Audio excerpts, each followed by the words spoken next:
of the CCL season. The first game occurred last night. The Oaks dropped that one 5-2 to the Arroyo Seco Saints. That was on the road in Pasadena. They return home today to seek their revenge after the Bats went into hibernation yesterday in a 5-2 loss to the Saints. And Zach, anytime the Bats struggle as a player, you're eager to get back to the ballpark the next day and just let it rip. Put the day previous behind you. That's what the Oaks are looking to do today. Absolutely, and besides Ryan Yamashiro, who obviously hit the bomb to center field, his first home run of the year, there was not much going on the offensive side, and I'm not sure whether that has more to do with the Oaks struggling or with the Saints dominating with the pitching staff. And as we saw yesterday, lefties, righties, they had it going all day, the Saints did. Yeah, they did. One bright spot for the Conejo Oaks, though, was the starting pitcher and Oaks returner, Eric Ma, who just has improved so much since last season. He went 5 innings of 2-run baseball, struck out 3, did not walk a single batter. He was fantastic. Ultimately, the Oaks didn't pitch too badly to a pretty good Arroyo Seco Saints lineup. Today, they need a little bit more production from their lineup. And with that, let's head into starting lineups really quickly. We'll come back for a few more keys before the first pitch. But let's start off with the Arroyo Seco Saints lineup. And it starts off with the second baseman, Drew Cali, followed by Thomas Lovano, the DH. Nolan Tressler playing center field and hitting third. Luke Lipsius, the first baseman, batting fourth. He had a big day yesterday. Tito Robles, the third baseman, batting fifth. Charlie Harrigan in left field and batting sixth. Morgan Allen, the second baseman. Jacob Wyeth, the catcher, 7 and 8. And the 9-hole hitter, David Reyna, the right fielder. The starting pitcher for Arroyo Seco, Hayden Harris out of Georgia Southern University.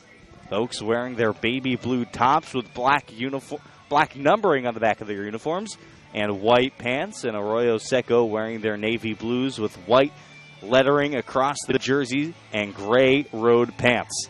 The Conejo Oaks field looks like this. Nico Lima gets the start in left field. Raul Sandoval in center field. Trent McKinney in right field. Left side of the infield, Tyler Odekirk. We were corrected today, not Odekirk, but his mother was quick to correct us, and we really appreciate that. Absolutely. Odekirk at the hot corner. Gabe Baldovino shifts over from second to shortstop today. Alexander Briggs replaces him at second. Ryan Yamashiro, after hitting the first Oaks home run of the season yesterday, gets another start at first base. And Daniel Krasnick from Hawaii doing the catching behind the plate.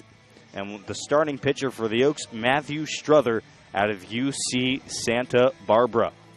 It's going to be important for the Oaks, I think, today to get out early. The first 3 ball games of the year, Zach, the Oaks have been behind, and they have been playing from behind. I think today the priority is get ahead early. And I think getting to the starting pitcher, as we saw yesterday, the starting pitcher Colin King was able to get into late in the game, so they weren't able to get too deep into the bullpen. But I think it'd be important for the Oaks today to start early, as you mentioned, get to the starter and force the Saints to get into the bullpen. I don't think the bullpen is as strong as the starting lineup. Yeah. Well, the Oaks, they're 2-1 on the season. They're trying to get to 3-1, but for anybody panicking at home about the early season struggles for Conejo, do not panic. The Oaks last year started 5-5 through 3 games. Last year they were also 2-1. Plenty of baseball to be played. The Oaks actually were as bad as 8-11 at one point last season, and we all know how that turned out. The first ever California Collegiate League Championship. Coaching staffs and the umpiring crew meeting at home plate now, talking about the dimensions here at Sparky Anderson Field. 325 down the left field side, 375 to the left center gap, 400 dead center, 370 in the right field gap, and 320 feet down the right field side. We talked a lot on the first 2 broadcasts of the season, Zach, about the wind that is always present here at Sparky Anderson, pushing those balls to right field. That should be a factor today because Arroyo Seco, that's a lineup that features quite a few powerful lefties that we saw go to work yesterday. They got to be thinking, let's utilize that wind and launch some balls to right field today. Absolutely. We mentioned, obviously, Luke Lipschius, the big lefty, David Reyna, lefty, Drew Cowley, lefty, Nolan Tressler, lefty. Up and down the order, but especially right in the middle of the lineup, being able to pull, maybe get a little bit inside the foul pole, use that wind, take one deep, especially early on, that can spell doom for the Oaks. Well, we're going to take a quick break as both teams exit their dugouts and prepare for the national anthem. But we'll be back with you in a minute, and we'll have the 4th Conejo Oak baseball game of the young season. This is Jordan Brenner and Zach Engberg. Looking forward to another beautiful afternoon in Thousand Oaks right here on the Oaks Baseball Broadcasting Network.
Matthew Struther gets the start for Conejo today. The righty out of UC Santa Barbara taking his warm-up pitches. Here's the Oaks field once again for you. Nico Lima, Raul Sandoval, and Trent McKinney left to right in the outfield. Tyler Odekirk, Gabe Baldovino on the left side, Alex Briggs, Ryan Yamashiro on the right side, Daniel Krasnick doing the catching behind the plate. The first three up for Arroyo, Seco, Drew Cowley, Thomas Lovano, and Nolan Tressler. Just about set for baseball. Zach, give me your 3 keys to today's game. This is a big one for the Oaks. Don't want to go down 0-2 in the CCL season. I would say number 1 is being able to have the starting pitcher, just like Eric Ma yesterday, go at least 5 innings, save the bullpen, which has had to work extremely hard the first few games to be able to quell the damage.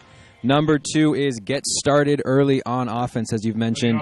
They have not been able to get it going until late in the game, coming back, obviously, down 5 runs, or 5-run comeback in the 9th in game 1.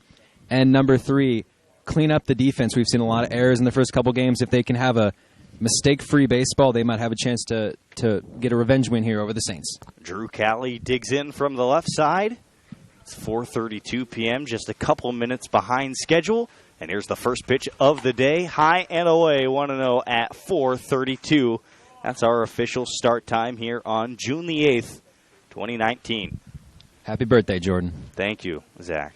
Really appreciate it. You know, Matt Struther hasn't pitched an inning yet at UCSB as the 1-0 is in and fouled out of play. A ball and a strike. But in high school at Servite High School under head coach Sean Gilbert, Matt Struther picked up quite the resume. Strongest performances came against the rivals, St. John Bosco and Mater Dei, two of the football powerhouses here in Southern California. 1 ball, 1 strike to Cali. From the right side, here's the pitch. High and away, 81 miles an hour. 2 balls and a strike. Was a second-team All-League recipient.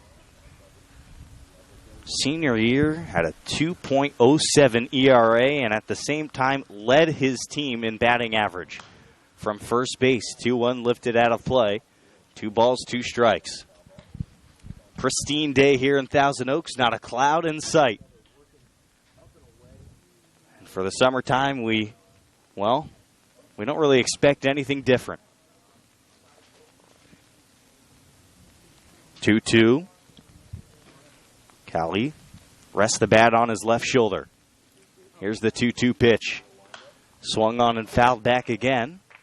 And we'll do it again. And now we see Eric Ma doing the ball boy duties today after his 5 innings yesterday. 2-run ball. Ma likely to be a huge contributor to this Oaks team. 2-2, nobody on, nobody out. Top of the first. Scoreless from Sparky Anderson. The pitch. Breaking ball. Ground ball. Going to get through the middle. A base hit for Cali. And the Saints pick up where they left off last night. Another base hit. That one up the middle. And there goes the no-hitter. The designated hitter from the University of San Diego, number 15. Quickly gone there, Jordan. first batter. Not what Coach Solis wanted to see. Next up is Thomas Lovano, the designated hitter. Drew Cali already his 3rd hit in only 4 at-bats. The righty ready. First pitch. Up and in, 1-0.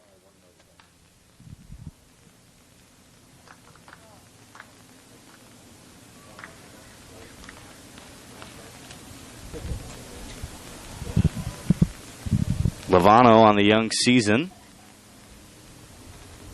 His 4 plate appearances, 1 hit for a .250 average as the 1-0 is outside. 2 balls, no strikes. This Arroyo Seco team, it's not the same roster construction as last year. Last year, Arroyo Seco, they had a good record, but the Oaks beat up on them. Won 3 out of the 4 matchups by a lopsided margin of victory, too. 2-0, runner on first. That's Cali. A pitch in, a breaking ball in there for a strike at 74. 2 balls and a strike.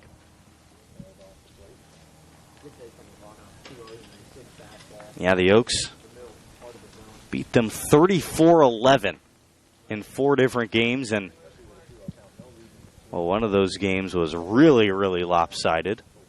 17-1 victory for Caneo. 2-1 pitch, runner goes, hit hard to the second baseman, takes a hop into right center field. Cali around second, heads to third, and the Saints have runners on the corners with nobody out. Looking to strike first here from Sparky Anderson. Boy, was that a rocket from Lovano. Just like we saw yesterday, it just took a weird bounce right in front of the second baseman. Briggs couldn't quite corral it. Runners on the corners here for the Saints as their 3rd batter comes up. This is not the start that you want for Struther. Certainly not. The righty in early trouble here from Sparky Anderson Field. Thank you again for joining us here on the Oaks Baseball Broadcasting Network. The righty offers 83 up and away, 1-0.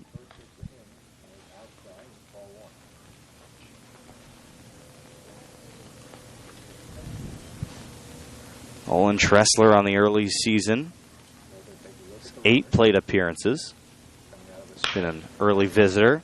Ground ball back to the mound. The runner from third caught in a pickle. The throw to the plate is in time. Odekirk throws to Krasnick after Callie was caught in a pickle. Lovano advances to second. Tressler aboard on the fielder's choice, but a heads-up play by the Oaks defense to steal a run from Arroyo Seco. And we already see Aaron Milliam, the head coach for Arroyo Seco, getting into the face of the umpire. He didn't like that call.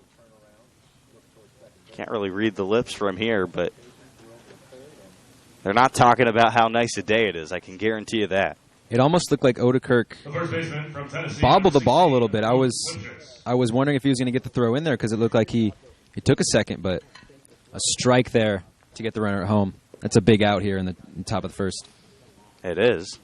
Arroyo Seco still a runner in scoring position, represented by Lovano. Tressler aboard first, 1 away. Odekirk plays shallow from third base. The first pitch, a changeup to Lipsius, swung on and missed. Lipsius reached base twice yesterday, both via fielder's choice. Came in the 6th and 8th innings. The big lefty awaits the 0-1 pitch. It's inside at 75, and it's 1-1.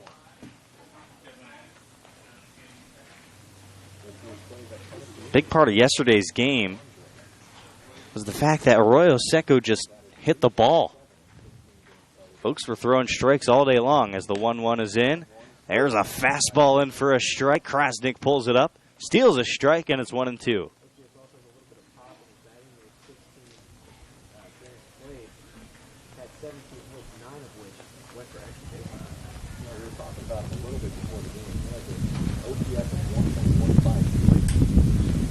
One-two pitch, ground ball through the right side and into right field. McKinney charges from right. The throw to the plate is going to be not in time. Sliding in safely and scoring from second base is Lovano.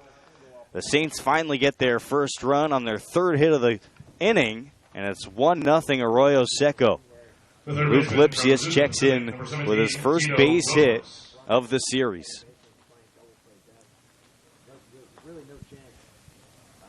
Alex Briggs was shaded up the middle. It wasn't hard hit, but a ground ball placed perfectly. Oaks still in trouble here. Tressler on second, Lipsius on first. First pitch in is low, 1-0. For Struther, this might be a little bit rust because, as you mentioned, didn't pitch at all at UCSB. And we've seen already pitchers trying to get back in the groove have struggled here in the Summer League. 1-0 pitch is high and away, 2-0. Matthew Struther was such a successful high school pitcher. It wasn't just UCSB that went after him. He's recruited by the likes of UC San Diego, Virginia Tech, Jacksonville. 2-0, 2-on. 1-0 Saints here in the first. Struther offers, swing and a miss, 86 elevated, and it's 2-1.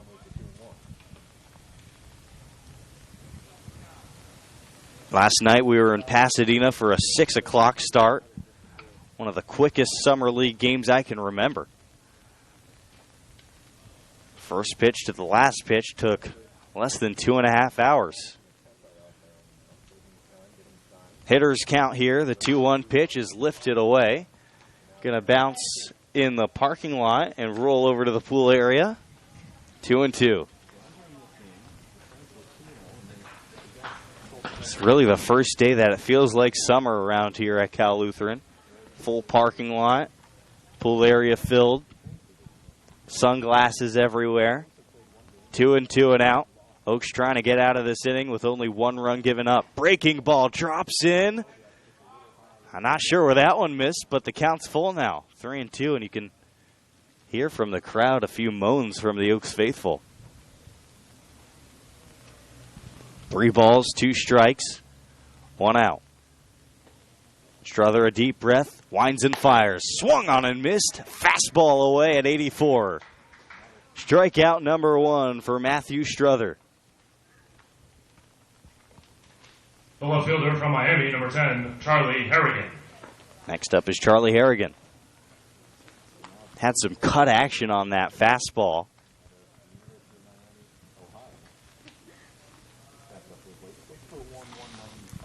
Struthers featured that breaking ball already. Once he gets it down there, the fastball just becomes that much more effective. 83 at the knees. Strike one to Charlie Harrigan, the left fielder. We've already seen righty-lefty split Struther. Very successful against righties. The lefties are spelling trouble. Yesterday, Harrigan went 0 for 2, was hit by a pitch and walked. 2 on, the 0-1 pitch is low. 1 ball and a strike. Struther out of Bree, California. Right-handed pitcher standing at 6'3", 210 pounds. Got a perfect pitching frame. 1-1. Pitch in. Going the other way is the hitter Harrigan, but it lands out of play and rolls over to the Oaks bullpen. We'll do 1 and 2 again. 3 hits in the inning already for Arroyo Seco. Started off with a base hit by Drew Cali to center field. Lovano a base hit to center field. Cali was then caught in a rundown between third and home. Oaks got him out there. 1-2, 2 on. With 2 away. Ball gets away from Krasnick. Can't even locate it, and both runners are going to advance. Tressler to third, Lipsius to second, and Arroyo Seco is now 1 base hit away from opening this ball game up here in the first.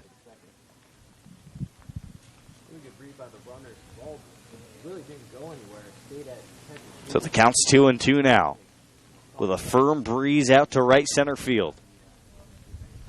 Struther trying to escape trouble. The 2-2 pitch, ground ball hit softly to second. Alex Briggs loses the ball. A runner's going to come in and score. Here comes Lipsius. Scores all the way from second on the error by the second baseman. And Arroyo Seco takes a 3-0 lead.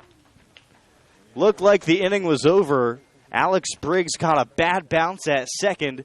Couldn't locate the ball, and heads up base running by Lipsius from second.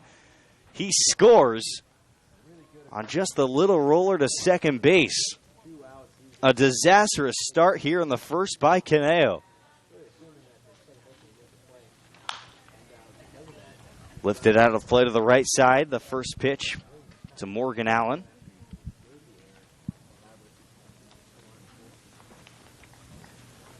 Oaks just can't catch a break in the field. Boy, have they been sloppy early in this season. That's a play Alex Briggs knows he has to make 10 times out of 10. 0-1 with a runner on first, 3-0 Saints. The pitch is lined into right field, a base hit. Taking a big round at second is Harrigan. He stays there, though, as the throw comes in from right field, and McKinney. And the Oaks are still not out of this inning. That's the 4th hit given up by Matt Struther.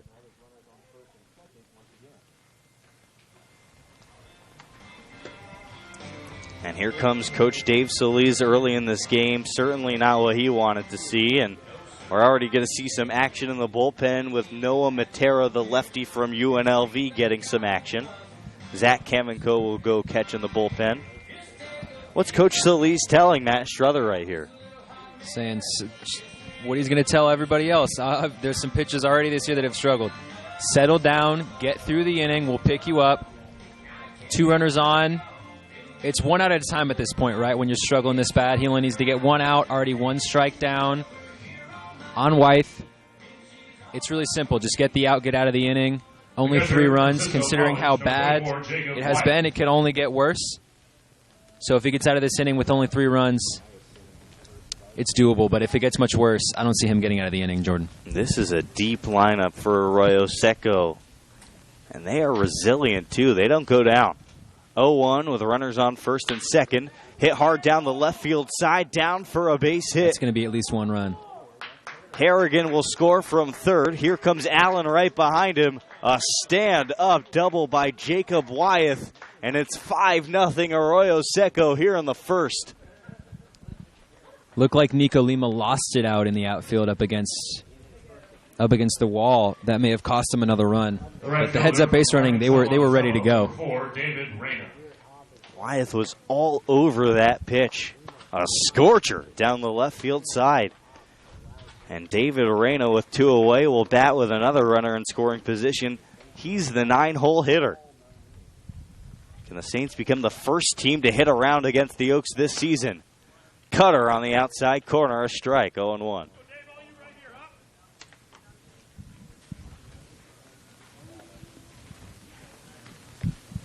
David Arroyo hitting .333 this year. Ground ball to the shortstop. It's going to be a tough play for Baldovino. Backhand, the throw to first, not in time. Reina's speed earns him an infield base hit. That's hit number 6 here in the first inning for Arroyo Seco. And Matt Struther cannot catch a break there on the mound. He's made good enough pitches to get out of this inning 2 or 3 times, Zach, but sometimes the ball rolls the other way, and that's exactly what's happened to the Oaks here in the first. We've already seen Briggs with a mistake on a tough bounce.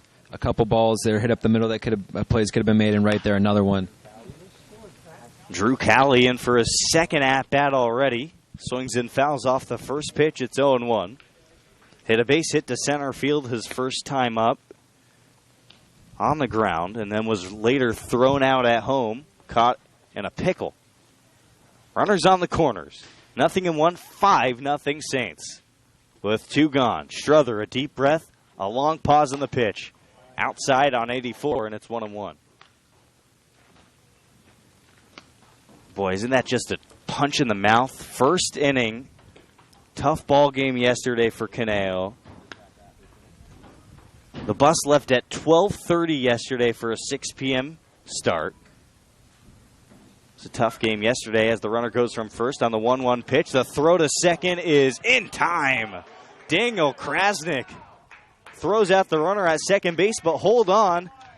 Baldovino dropped the ball, and Wyeth is going to come in and score from third to make it 6-0 in favor of Arroyo Seco. It was a perfect throw by Daniel Krasnick. Baldovino was late covering second, and because of that, he dropped the perfect throw, and more defensive mishaps cost the Oaks here.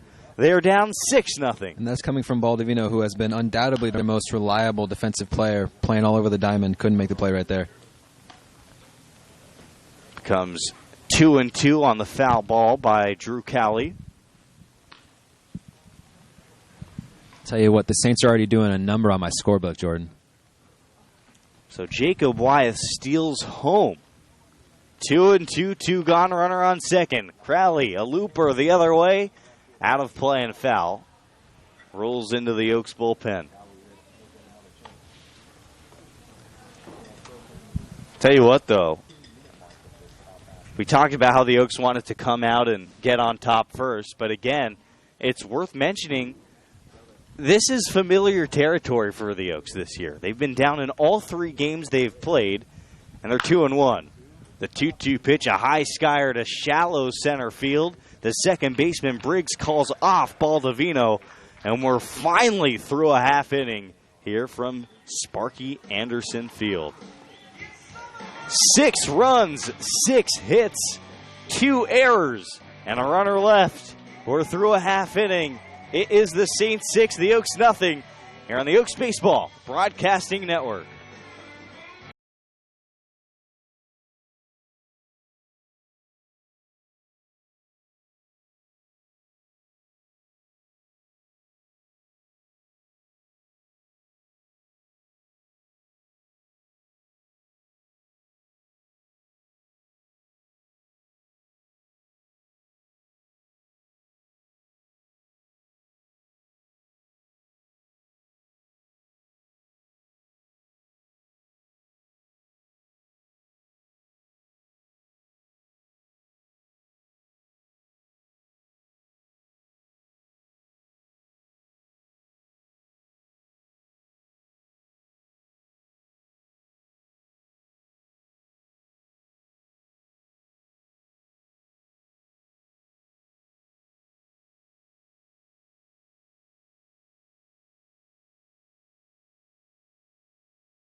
Bottom of the first inning, and well, the Oaks have some work to do. They're down 6-0 after a half inning. On the mound for Arroyo Seco will be the left-handed pitcher, Hayden Harris. From Georgia Southern, the Eagles, majoring in management. 6 feet, 175, throws from the left side. Tyler Odekirk takes 91, elevated, and it's 1-0. 91 from the left side is unique in the CCL, and that's what we're seeing already from Harris on the first bullet he throws today. Looks like yet another impressive lefty on the Saints roster. 1-0 pitch, 89, called a strike outside corner. Hayden Harris made 21 appearances as a freshman in 2018. All of them came out of the bullpen.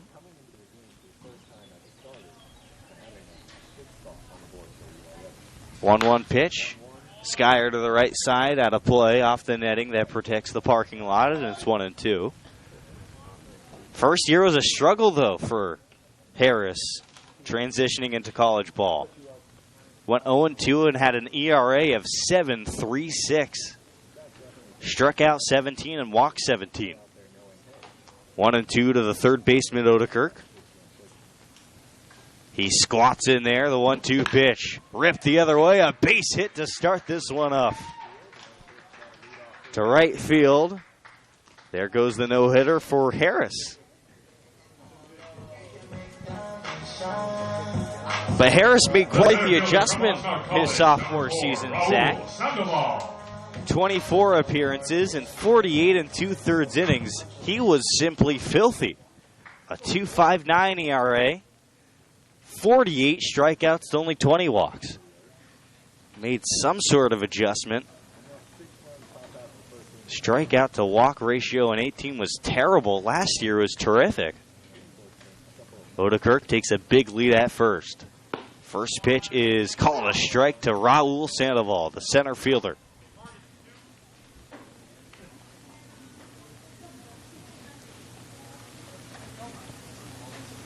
Sandoval hitting .455 on the young season. 4 base hits, a double, 3 RBIs. He's walked twice. 0-1, a big lead for Odekirk. The lefty offers outside on 90. 1 ball and 1 strike. 6 runs on 6 hits in the first inning for Arroyo Seco. The Oaks no runs on 1 hit. And they were only charged 1 error in that first inning. Not 2 like I previously mentioned. The 1-1. Outside at 88. And it's 2 balls and a strike. Some good early season tests for Caneo before they get a lot of their players back from Ole Miss and Arkansas, among other schools competing in the College World Series. Trying to tread water until the real big hitters come around. Tread water and see who's going to be pivotal players later in the season. The 2-1. There's a slider at 81, too high. 3 balls and a strike. Pretty good crowd here at Sparky Anderson.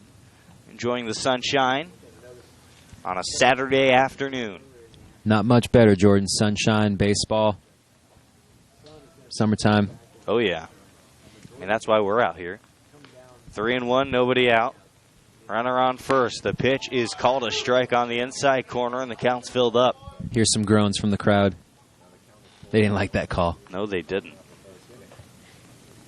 But an antsy crowd early here today. I would be, too. 6 runs in the top of the first inning.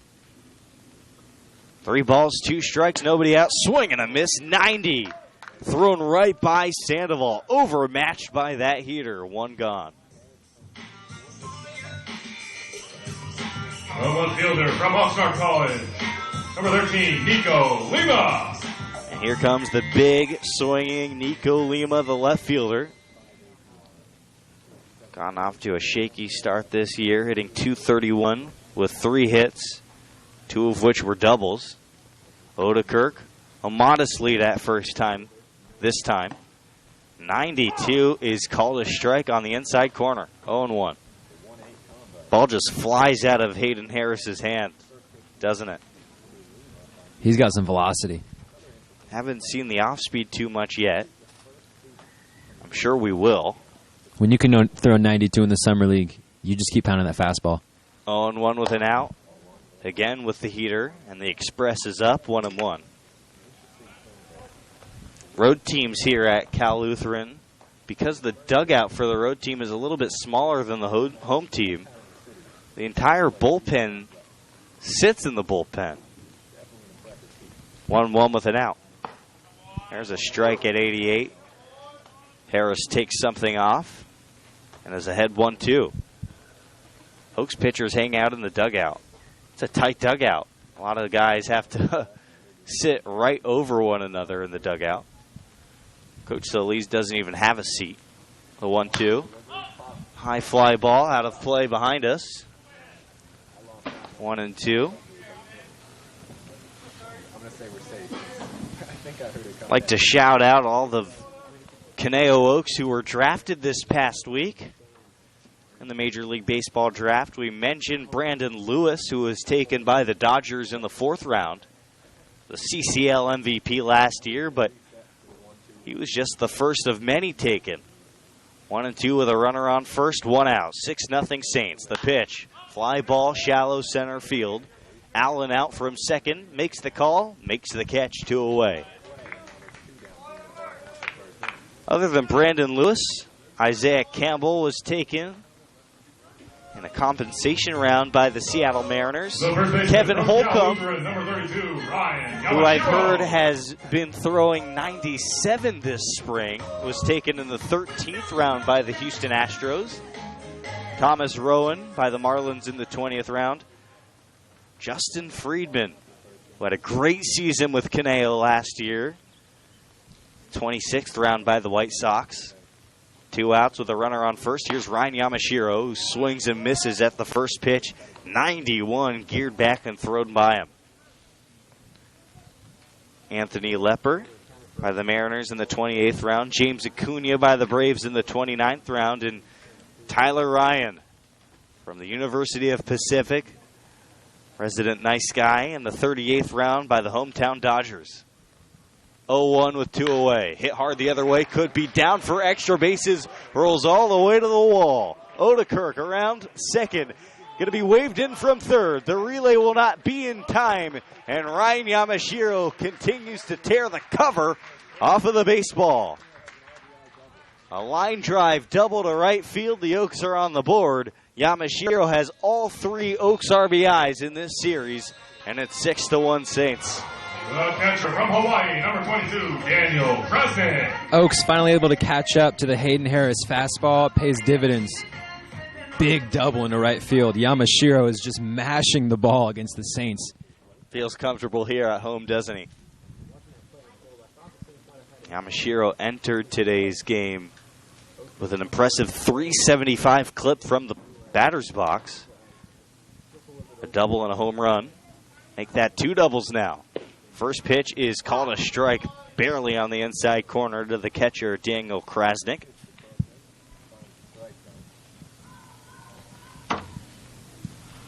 Krasnick from the University of Hawaii. Wonder if this feels like vacation for him, or I don't know. If you're living in Hawaii, do you just get disappointed whenever you go somewhere else? I'll tell you from my time in San Diego, you get used to it. I think that you get a little spoiled. I do think, although it's not much worse out here. Maybe the beaches aren't the same, but it doesn't get much better here than L.A. I guess so. Yeah, Thousand Oaks, not quite a tourist destination, but right around Malibu and Santa Barbara. Here's the 2-0 pitch, and down and in. I wouldn't say whether it's better or worse, Jordan, but it's certainly different, and I think for a lot of these guys, they embrace that. Bailey Holbrook stands on deck, wearing his new cleats that he's been so excited to tell me about. Every time that we talk, wait for my new cleats. Well, here they are. The 3-0 pitch, rip and a miss. Krasnick gets the green light, and it's 3-1. The baby blue to match the jersey. It's a beautiful sight. I mean, I'm not going to criticize Bailey Holbrook. Those are really nice cleats. I'd even venture they're the best cleats on the roster. 2 balls, 2 strikes, 2 away. Runner on second, that's Yamashiro. He doubled to score Odekirk for the Oaks' first run today.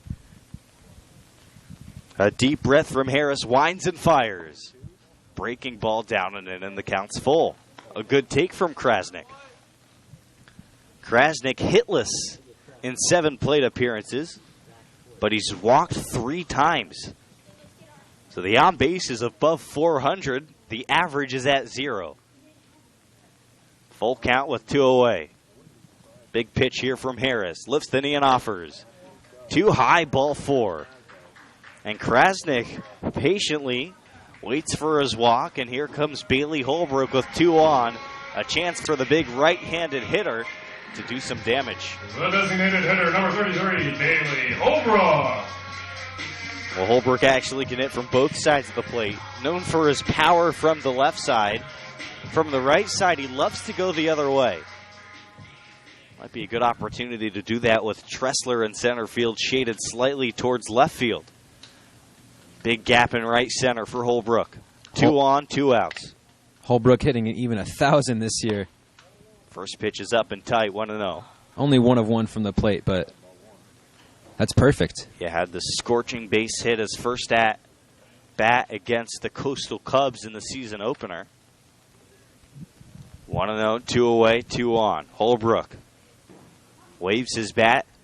Now waits for the 1-0 offering from Harris. The lefty checks the runner and offers. Ground ball to the left side. Should be a tough play for Robles. Overhand fire to first, and Lipsia secures it for the 3rd and final out of the inning. A 5-3 putout, but the Oaks get a run on 2 hits, no errors, and they strand 2 runners aboard. They're on the board, but they're behind 6-1 to the Saints. Through 1 full inning, it is the Saints 6, the Oaks 1, here on the Oaks Baseball Broadcasting Network.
Noah Matera will make his Oaks debut here in the 2nd inning, replacing Matt Struther, who only lasted an inning.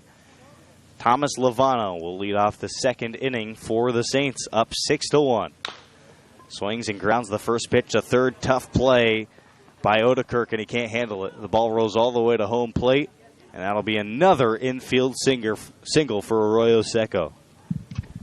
Every bounce, it seems like, is going their way, whether it's to third, up the middle, right field, outfield. Oaks cannot seem to make an important play here early against the Saints. Center fielder number Struther, 13, as I mentioned, only lasted an inning. Gave up 6 hits and 6 runs, but only 3 of those were earned. Didn't walk anybody and had a strikeout. Lovano on first, and here's Nolan Tressler. Rips a base hit to the opposite field, drops down in front of Lima, 2 on, nobody out.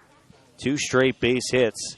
The Saints have 8 hits through 1 inning now. First baseman number 16, Luke Lipschitz. And now it's Luke Lipsius' turn. Tressler reached base via fielder's choice in the first inning and then scored. Lipsius, who's hitting now, had the RBI base hit to right field. Left on left matchup with 2 on, nobody out. Breaking ball stays up at 71. Matera committed to play baseball at UNLV in the fall. Was signed during the fall period.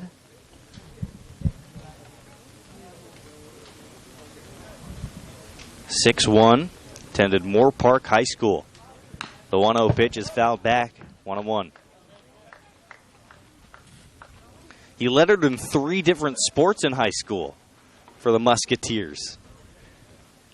2 of which came in baseball, 2017 and 2018. Lettered in football in 2016 and basketball in 2017. 2017, the baseball team was a finalist for CIF postseason play. 1-1, 2 on. With nobody out, the pitch is fouled back to the softball field.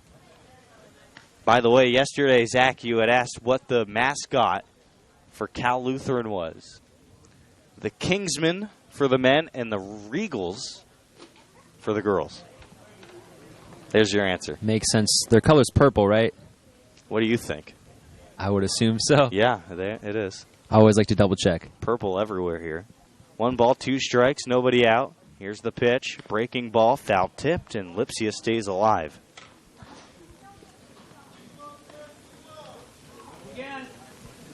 Lipsius from the University of Tennessee. Out of the SEC. Was a junior this past year, 6'2", 215. From Williamsburg, Virginia. The 1-2 is fouled back once again.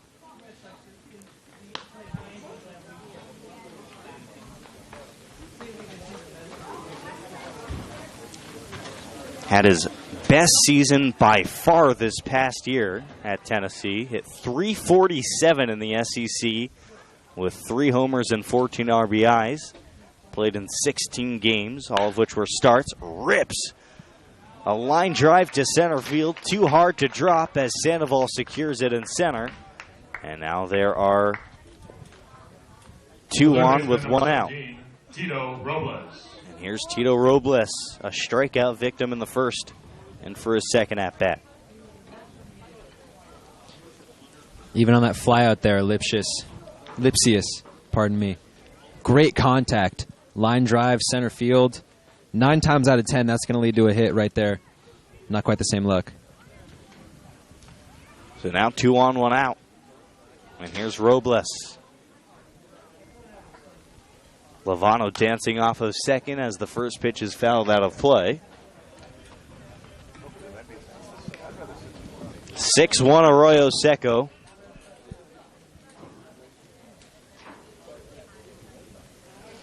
Actually called that one an error on the third baseman Lovano, or pardon me, Odekirk on the Lovano dribbler. 0-1 pitch, a jam shot fly ball into shallow center field.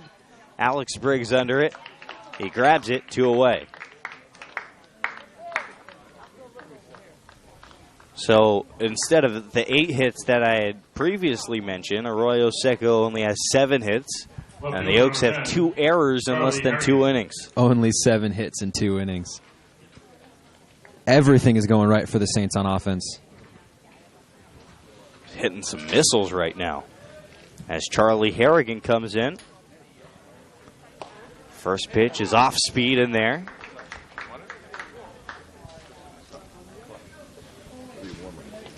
Harrigan reached on an error by Alex Briggs in the first that brought home 2 runs. Would have been an inning-ending 4-3 putout. You mean an Aragon? Nice. Breaking ball too low on the no ball 1 strike pitch. That's 1-1.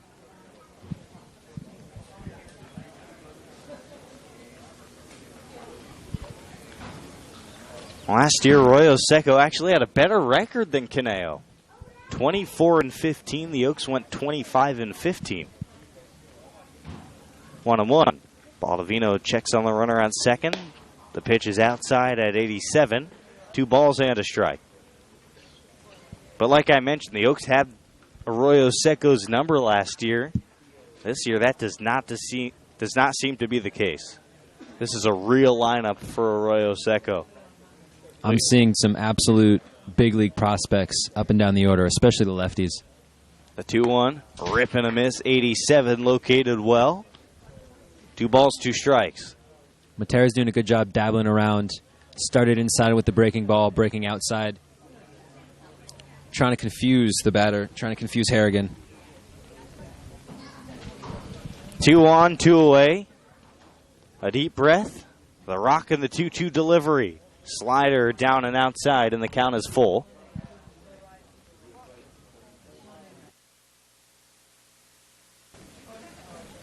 Full count with 2 outs.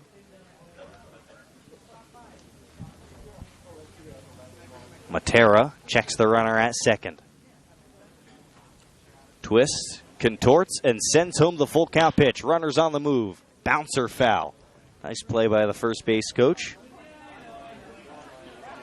Not as good of a toss there.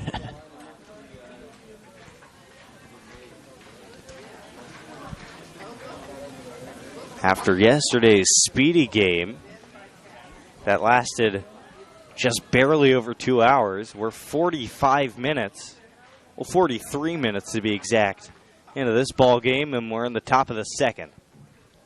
Baseball's a weird sport. The 3-2 gets away from the catcher Krasnick. A big round at third for Lovano, but he holds there, and the bases are loaded. Tressler goes to second, and Harrigan aboard for the second time today. 20, Morgan Allen. Morgan Allen, who had a base hit and scored a run in the first, in for his second at bat. Where's number 20? Hitting .500 on the season. Well, that was entering the game.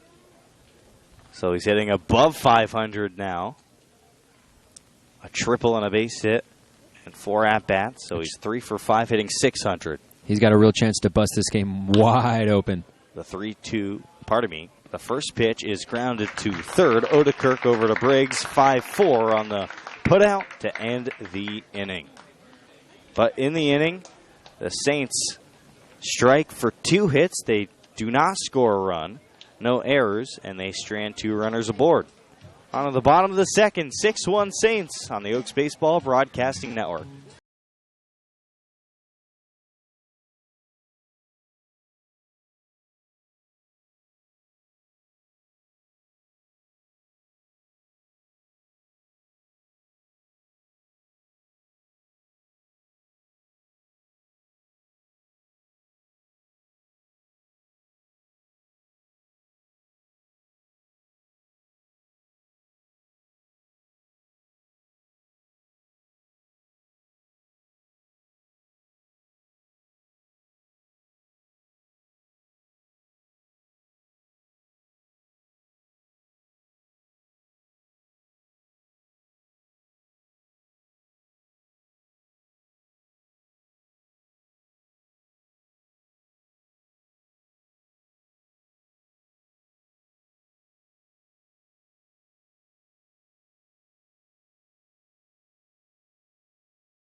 Alexander Briggs digs in.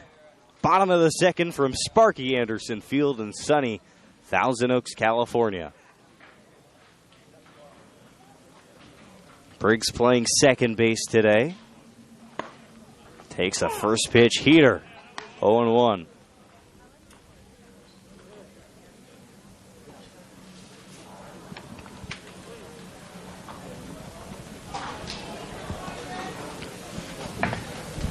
The no ball, one strike pitch. Swing and a miss, 89 with some sink action below the knees. Last year, I can't even remember, outside of the Santa Barbara Foresters, any truly dominant lefties not on the Conejo Oaks. 0-2 pitch is outside, 1-2. This year, we've already seen a few.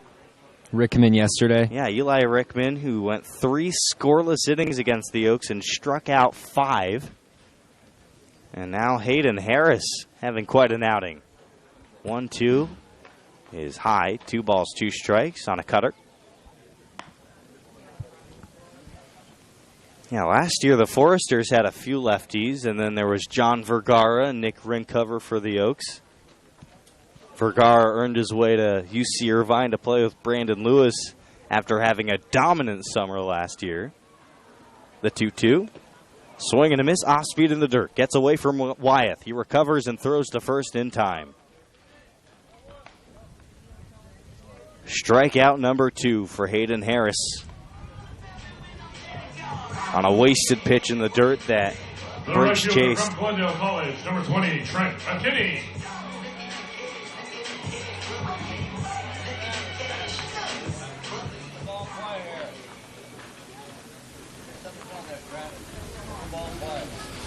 Next up is Trent McKinney. Still hitless as a Conejo Oak and 7 at-bats. 89, a strike on the inside corner. Boy, that's about as tough a pitch as you can hit, as you can throw, as a left-handed pitcher to a right-handed batter. You saw he backed off a little bit there. Yeah, he flexed the knees trying to get it out of the way. As the 0-1 is in the dirt on a changeup, swung on and missed. The Oaks just chasing everything. Harris is doing a great job setting it up, as you said, inside. McKinney saw the same pitch, said, I think I can hit this. Not even close. Dropped out there. 0-2 count. The 0-2 pitch. Fly ball. Foul territory on the right side. Lipsius has a look, but it leaks out of play. We'll do 0-2 part 2.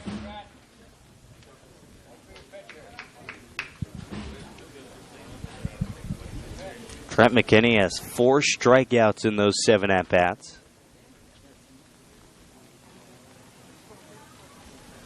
Hasn't been walked or hit by a pitch, but he's still scored a run after he reached on a drop third strike. The 0-2. Did he go? No, he did not, says the first base umpire off the appeal. Checked his swing on the slider in the dirt. 1 ball, 2 strikes. Oaks going to try and just claw their way back into this game, as they've done several times before. Gears back and throws home the 1-2. Grounder out to the shortstop, Cali, no problem. Sidearm fire, and they get the speedy McKinney by 2 steps, 2 outs. Gabe Baldovino, the final hope for the Oaks here in the home half of the second. From Ventura College, number 8, Gabe Baldovino.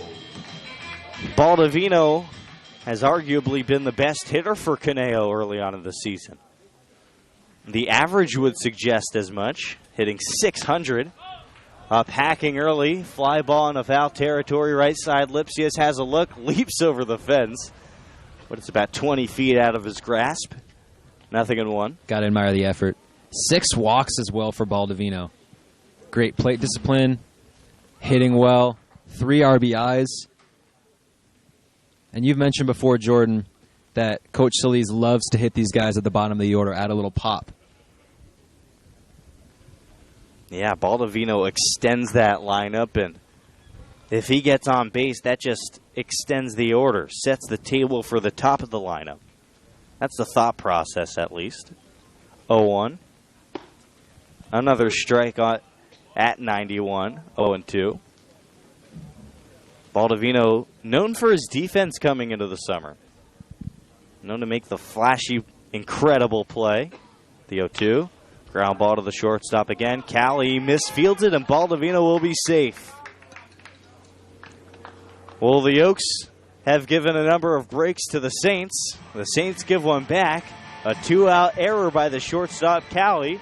The first error for the Saints in this ball game. And the inning continues.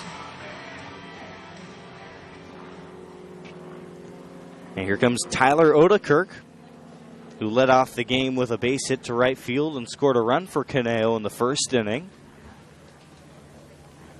The lefty Harris checks Baldovino at first. He's got plenty of speed. The first pitch up and tight, almost hits Odekirk in the head. And it's a ball 1-0.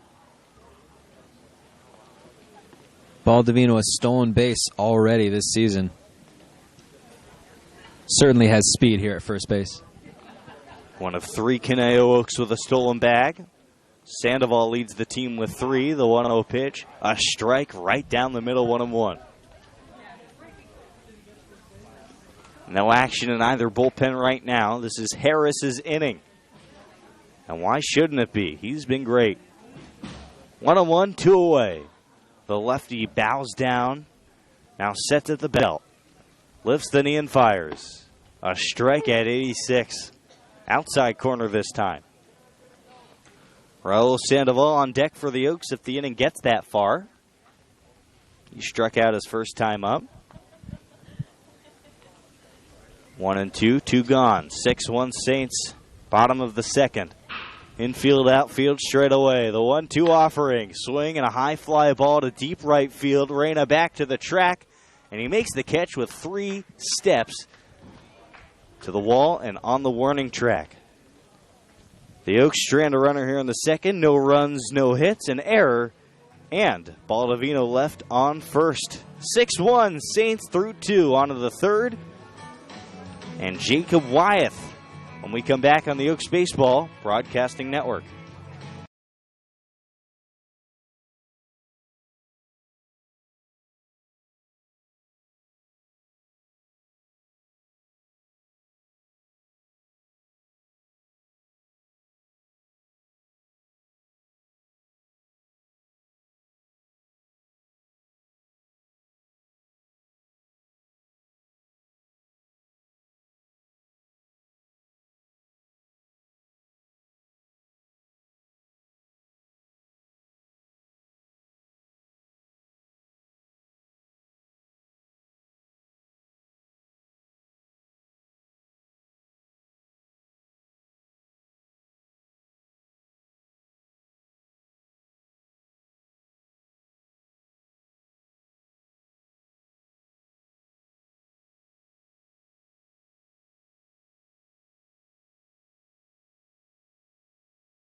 Catcher number 24, Jacob Top of the Wyeth. third, catcher Jacob Wyeth, who doubled to left field in the first inning, leads off for Arroyo Seco.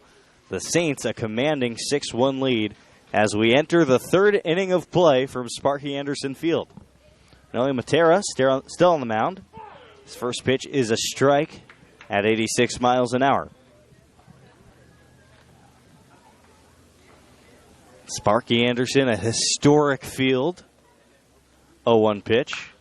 Swing and a foul to the right side, 0-2. Home of the 2017 national champion Cal Lutheran Kingsmen. The 2018 CCL champion Caneo Oaks.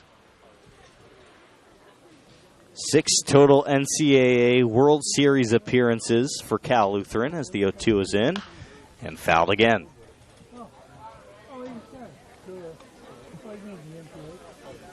14 SCIAC championships for Cal Lutheran.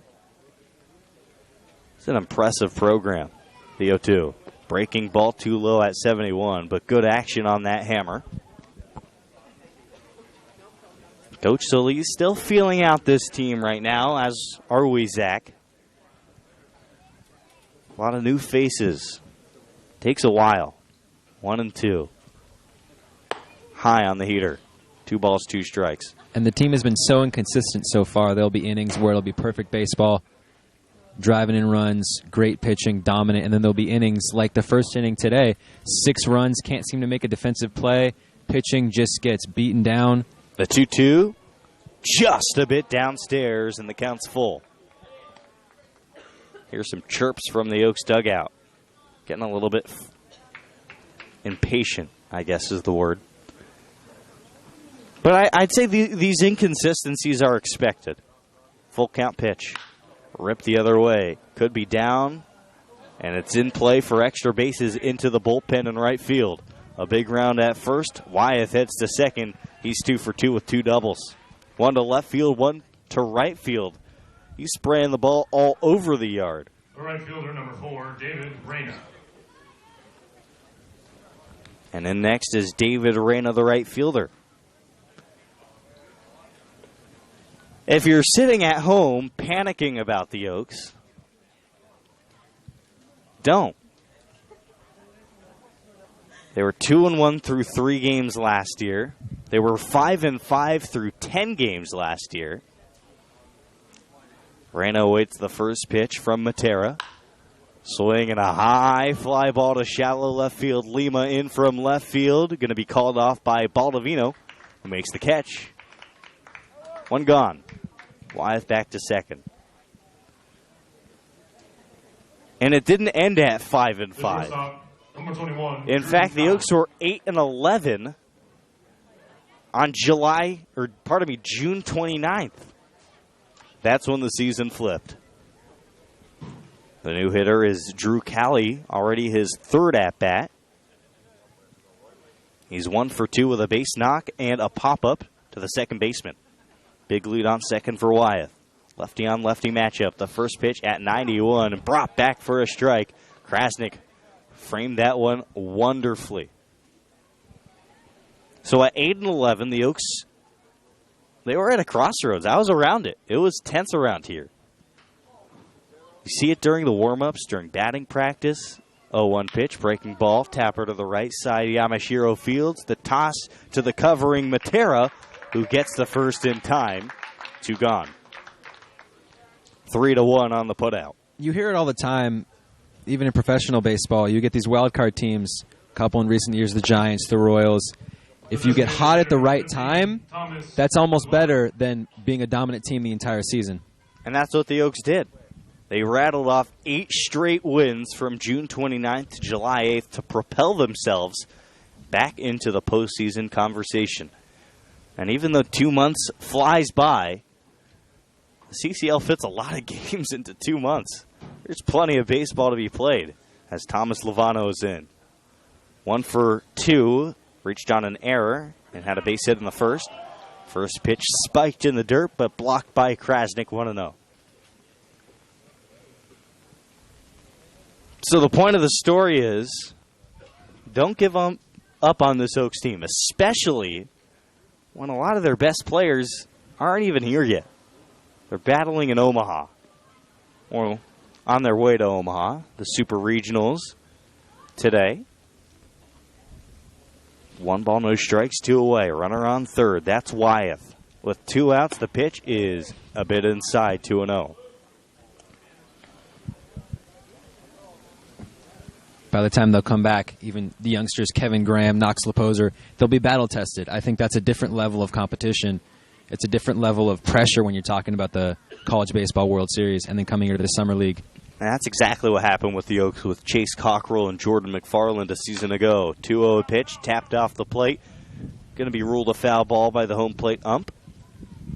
Blue tosses a ball underhand back to Matera, who takes a slow stroll back to the hill.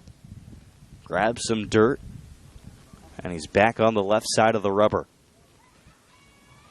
As soon as Jordan McFarland and Chase Cockrell came last year, Michael Spears as well, but he's a tier below those guys. This Oaks team just felt different. They looked different. A completely new roster. The 2-1, a breaking ball, the best of the day for Matera. Swing and a miss, and it's 2-2. Better days ahead for Canale. You see Sam Shakin hanging out in the dugout. Shortstop from last year's team, talking to Coach Solis. His uncle, a famous writer for the Dodgers and the LA Times, John Shakin. 2 balls, 2 strikes, 2 away. Wyeth on third. The pitch, ground ball to the third baseman, fielded by Odekirk across the diamond in time, and the Oaks are out of another jam. 5-3. No runs, a hit, no errors, a runner left aboard. 6-1 Saints as we head to the bottom of the third. The Oaks will bring up the top of the order. Raul Sandoval, Nico Lima, and Ryan Yamashiro, 2-3-4 when we come back on the Oaks Baseball Broadcasting Network.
Bottom of the third inning, the Oaks trying to claw their way back. They're down 6-1. And here's Raul Sandoval, who struck out his first time up.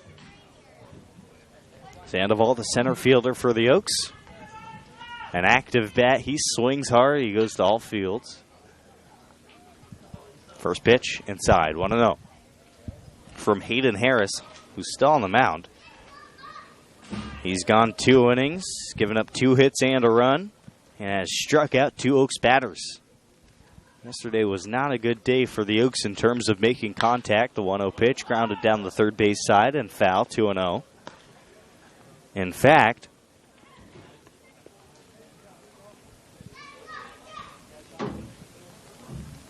the Oaks struck out 11 times last night. 1-1 pitch. High and away, 2-1.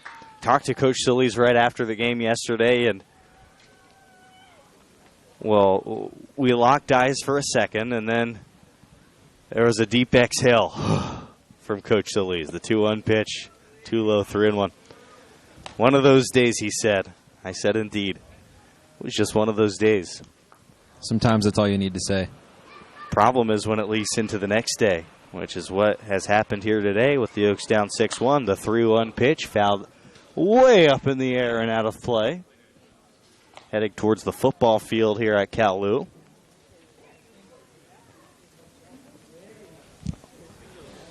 Oaks are going to want to finish this ball game strong before tomorrow. The 1 p.m. start at Santa Barbara. 3-2 pitch, swung on and missed. Above the chest, fastball from Harris. Strikeout number 3 from the lefty from Georgia Southern. Number 13, Nico Lima. And it's Nico Lima's turn.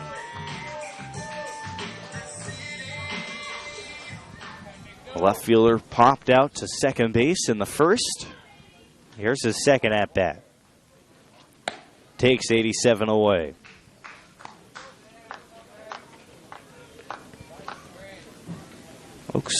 The Oaks offense is just falling asleep. We saw signs of it in the first series against the Cubs as the 1-0 was in and ripped foul down the left field side and foul. Here, loud claps from the stands. Not sure if that's his family, but certainly a big supporter of Nico Lima. That was just about the best contact the Oaks have had today. I'd agree with you. 1-1, 1 out, 6-1. The score, the pitch, hit hard to right center field, should get into the gap. It bounces the wall, one hops the wall, and it'll be a stand-up double for Nico Lima, his third double of the season. Started in center field, took the jet stream to right center. A beautiful inside-out swing from Nico Lima. And the Oaks have a runner in scoring position with one gone in the third. And that right there is what you expect from your number 3 hitter. Down 6-1, inning not going, not being able to figure out the pitcher, and a huge base hit. And already a runner in scoring position here in the third for the Oaks.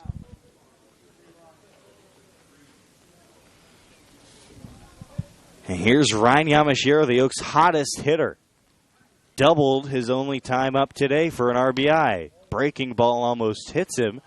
Has to dodge it, and it's 1-0. Yamashiro from Cal Lutheran. He's a champion. Freshman year won it with Cal Lutheran. No wonder he tried to join the Oaks this summer. The reigning CCL title winners. The 1-0. Begins the offer and holds back, but the pitch is called a strike at the knees. 1-1. Crowd disagreed. Tell you what, Zach, this crowd being rowdy, this is nothing compared to some of the crowds we saw last year. 1 ball, 1 strike, 1 out, 1 runner on second. 6-1. Tap foul, 1-2. I know you mentioned it gets wild in San Luis Obispo. It does. They sell out crowds there. Last year during the playoffs, though, at Cal Lutheran was the craziest. Let me say it a different way. We saw the craziest fan we saw all season. An Orange County Riptide fan in the championship game. 1-2, 1 out, the pitch. Yamashiro fights one off, just checks his swing. What was he rocking? The body paint, face mask, He bodysuit? He didn't have a shirt. He had step 1. Hair down to his waist. Step 2. There was an ESPN article written about him. He's actually, during the non-summer season, a fanatic Cal State Fullerton fan. Famous program down in Orange County. 1-2 pitch. Did he go? No, he didn't. Yamashiro holds up on a tough 1-2 breaking ball, and it's 2-2. But I guess during the summer he was bored, and he somehow found his way out to Thousand Oaks. He hadn't been to Thousand Oaks all year. He was there for the semifinals for the Riptide and then the finals. And he was screaming his way through the game at the top of his lungs. All 9 innings. Not a joke. 2-2 pitch. Yamashiro grounds one into the Oaks dugout. Coach Solis jukes that one.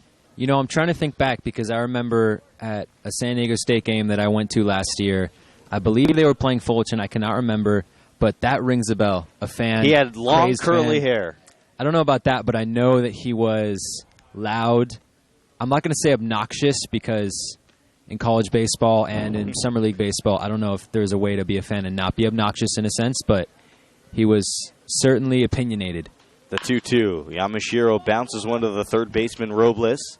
Overhand toss to first is in time. Holding at second is Lima, and there's 2 away. But anyway, that's just a fun story to tell from last year.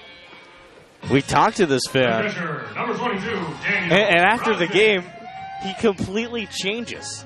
Completely. The whole game, he's talking like this. The whole game. After the game, he's a normal guy. Hey, how you doing? Good. It's like a wrestling character, right? You gotta get into the You got to get into the right mindset. That's exactly what it's like. Be able to help your team. Here's Daniel Krasnick. 0 for 0 with a walk in the first. Up again here on the bottom of the third. A strike at the knees. Did he have a name for himself, or was he just... I'm sure we can find him between half innings. I got to be honest, I'm really invested in this now, Jordan. You wrote me in. Yeah, here he is. Cal State Fullerton superfan Keith Franklin.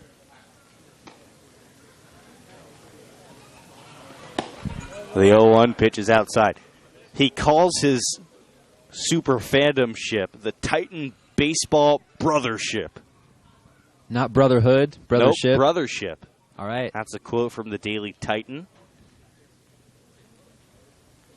More power to him. The 1-1. A strike at the knees, 1 and 2. But yeah, he's a Fullerton fan. There was an ESPN profile about him, Barstool Sports, Orange County Register. They've all written about him. So I guess he's got to define himself as an Orange County superfan and not a Fullerton superfan. 1 and 2, 2 gone. Runner on second is Lima. The pitch is called strike 3. A buckler that confuses Krasnick, and he's down on strikes. That is strikeout number 4 of the day for Hayden Harris. No runs a hit, no errors, and Lima left aboard at second. We're through 3 full, 6-1 Saints. Don't move. We'll be back in a second on the Oaks Baseball Broadcasting Network.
Okay.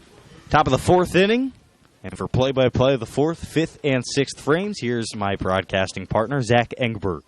Thank you, Jordan. Once again, happy birthday. Happiest of birthdays today as the Oaks face the Saints. Thank you. Of course, first pitch to Tressler. Fouls it off and quickly an 0-1 count. So far, the Oaks struggling. Down 6-1 here to the visiting Arroyo Seco Saints. Allowed 8 hits, 2 errors. Noah Matera here, back for his 3rd inning of work, facing off against the 3, 4, 5 hitters for the Saints. Second pitch to Tressler drops down. It's low. 1-1 count to the lefty. Tressler already today reached on a fielder's choice, scored a run in the first. In the second inning, reached on a single, was left on base at the second. 3rd time up in 4 innings. The 1-1 pitch is in there for a strike 1-2 count. And that tells you all you need to know, Jordan, about what the Saints have done. The number 3 hitter already up for the 3rd time here in the top of the 4th. The 1-2 pitch from Matera. Swung on, dribbled from Tressler to the first baseman. Yamashiro struggles, gets there. And that's 1 down here in the top of the 4th. Was tripped up a bit. Looked like he might have run into Matera, but is able to break through for the first out here in the top of the 4th. And Luke Lipsius coming up for the third time here for the Arroyo Seco Saints. Oaks will take that quick out. It seems like every out they've had today has been hard to come by. Absolutely. Even the routine plays are not routine today. First pitch drops in there. Wow, the break. 71 right there for Matera. Little action. You don't see that normally on the first pitch, but against a lefty, maybe able to take some chances. Second pitch to Lipsius. Once again, drops down a little bit outside, bounces in the dirt, hits the backstop, and it's a 1-1 count to the 6'2" first baseman from Tennessee. He's a big kid, isn't he? He absolutely is. We've mentioned this before. The Saints, their batting order, they have a lot of guys that are built like big leaguers. 1-1 pitch. Lipsius drives it past the second baseman. Briggs diving into right field, and that's a single for the junior from Tennessee. I have a proposal for you, Zach. Yes, sir. You know, last year, Jonathan and I, we did our daily trivia baseball question of the day. Is that something that would interest you? Yes. All right. We'll get that to you next inning. You don't have to ask me twice. You can surprise me, too. Just throw it at me, see what I do on the fly. I'll tell you what. John and I took it very seriously, so both of us had really poor percentages. I did that on my radio show my freshman year. I'll tell you how it went in a second. Matera, the 0-0 pitch. Robles pops up. Briggs going out, makes the over-the-shoulder catch. Lipsius strides back to first base, and it's 2 down here in the top of the fourth. So I started at KCR College Radio in San Diego State as a Charlie Harrigan coming up to bat the lefty once again. And we would do a game called, basically we would guess at the beginning of the season different players in the MLB switching teams, right? Right. So he would come up with 5 names, I come up with 5 names. I did not do well in that game. I got to be honest. Struggled mightily. That was not my game. First pitch to Harrigan, down and outside. Matera quickly down 1-0. But I think in just straight-up baseball trivia, I think I'd be a little bit better. That game was very specific in that he picked some really, really hard names. Lipsius with a slight lead at first.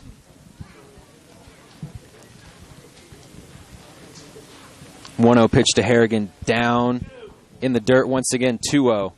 You know what we could do, Zach, is sometimes last year we would open up the trivia question to some of our viewers online. Absolutely. So I'll pose the question right now. Who was the first Major League Baseball pitcher to officially throw a 100-mile-an-hour pitch? Zach will get your answer next inning. 2-0 pitch. Checked his swing. Look like they're conferring. Looked like the home plate up is saying he went. It's a 3-0 count. A little confusion there. And they're going to confer once again. Coach Solis out of the dugout quickly. Head coach Aaron Milam, out of the dugout. I'll get you a view of this. Definitely a little confusion there. Milam's discussion was quick. Here comes Coach Solis. And he doesn't even get to the right side of the infield before walking back to the dugout.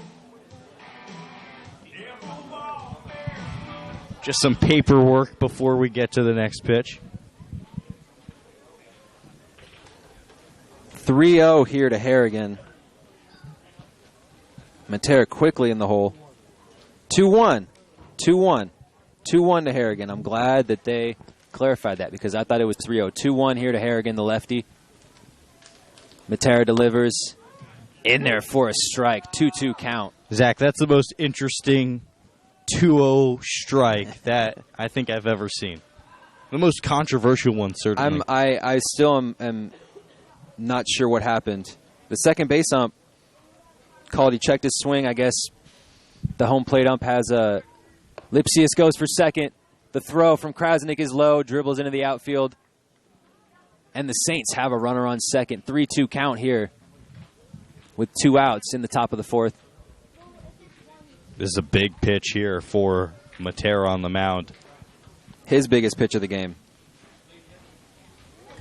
So it'd be a relatively quick inning for the Oaks. Desperate for a quick inning. Gave up a hit last inning and stranded a runner in a scoreless frame, but got to stack up those scoreless frames. The full count pitch here to Tressler. Swings and drives it back to the backstop. You know, after that first inning, the struggles by Matthew Struthers, 6 runs, 6 hits, 1 error for the Oaks, have only allowed 2 hits. The Saints have left 4 runners on base, no runs in the second, third, and so far the 4th inning here. Pretty successful for Matera in his 3 innings of work, but Struther just dug him in a very deep hole. And the big swing and a miss. Tressler strikes out there to the end of the inning. A huge strikeout from Matera. And the Saints, no runs, 1 hit, no errors, 1 runner left on base. As we head into the bottom of the 4th inning, the Oaks will be up to bat. Holbrook will lead off the inning in the 4th, the DH. The Saints lead 6-1 here. Come back live from Sparky Anderson Field on the Oaks Baseball Broadcasting Network.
Designated hitter number 33. And we are back on the Oaks Baseball Broadcasting Network, coming at you live from Sparky Anderson Field at beautiful California Lutheran University. The Oaks up to bat here in the bottom of the 4th. Bailey Holbrook, DH, the lefty. He's a switch hitter, but he's batting lefty here. As Michael Hendricks will come in for the Saints. The Oaks trying to dig out of this 6-1 hole here in the bottom of the 4th, and I will get you Hayden Harris's line in a second. The first pitch to Holbrook is high and away outside. Hayden Harris went 3 innings, 1 run, 3 hits, 4 strikeouts, and 1 walk. Very effective. The 1 run coming on a Ryan Yamashiro double to right field. Holbrook drives it into center field. Nolan Tressler gets under it and quickly 1 out here in the bottom of the 4th inning. Michael Hendricks, a redshirt senior, The second baseman, number 11. out of Lee University, redshirted this year for Lee. Last played in 2018 for Miami, Ohio, as Alexander Briggs will come up here. The 7 hole in the bottom of the 4th inning. Good swing from Bailey Holbrook there, by the way. Drove that. First pitch, a big swing and a miss on Briggs. 0-1 count. Again, the Oaks have been getting good contact, but has not been getting in the right places, whereas the Saints have been hitting everything. Little dribblers. 0-1 pitch there, low and outside, 1-1. Little dribblers, ground balls, line drives, getting it in the gap, making a lot of contact and placing it well, whereas the Oaks have just not been able to get anything in play. 1-1 pitch. Briggs pops it up to the right fielder. Looks like David Reyna has a read on it. Pardon me. And that's quickly 2 outs here in the bottom of the 4th for the Oaks. Up now the 8-hitter McKinney. Still hitless on the season, 0 for 8. Reached base once on an error. Today, 0 for 1. 6-3 putout in the second inning. Trying to make something happen here for the Oaks, down 6-1, as Michael Hendricks is making quick work of the Oaks here in the bottom of the fourth inning. First pitch, low and inside, 1-0 count, 84 on the gun to McKinney. Reminder, Oaks trivia question of the day: who was the first major league pitcher to hit 100 miles an hour? Low and in the dirt, 2-0 count.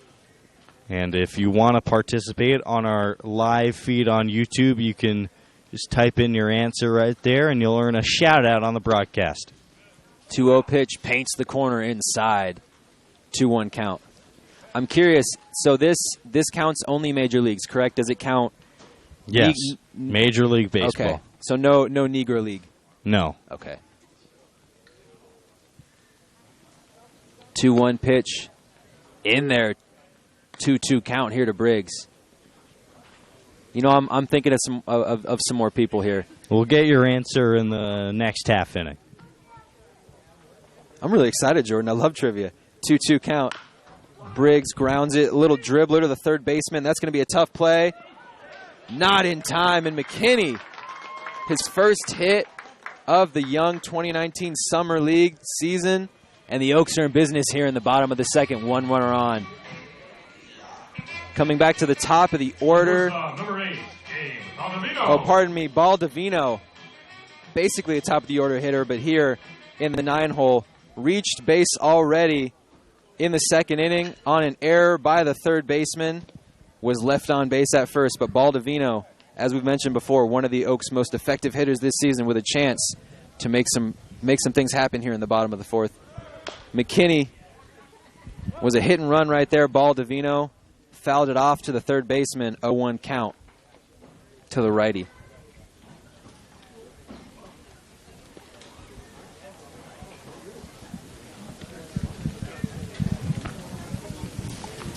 See, and even there, McKinney, all he had to do, dribble it, lightly hit ball, third baseman, run it out. They have not been doing a lot of that today, and they were very effective at little things like that in the first two games against the SoCal Cubs. Hendricks checks McKinney at first. McKinney slides back, nothing doing there. And the 0-1 count here to Baldovino. Gets in his squat. McKinney running again. The throw from the catcher. Slides in there safely, and the Oaks have a runner in scoring position. 0-2 count here in the bottom of the fourth inning. McKinney, when he gets on, can provide some speed, but once again, only has gotten on 2 times in, 9 at-bats now on the season for the Oaks. 0-2 count, 2 outs. Runner on second. Down 6-1 here. Baldovino once again in his squat. Hendrick readies, delivers. Baldovino drives it to the first baseman. Lipsius struggles to make the play, picks it up, gets it to Hendricks. And that is the end of the inning for the Conejo Oaks. The Oaks, no runs, 1 hit, no errors. 1 runner left on base as we head into the top of the 5th inning. The Oaks trail the Arroyo Seco Saints 6-1 on the Oaks Baseball Broadcasting Network.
Welcome back on the Oaks Baseball Broadcasting Network as we head to the top of the fifth here. Morgan Allen facing Noah Matera. First pitch, high and outside, 1-0 count.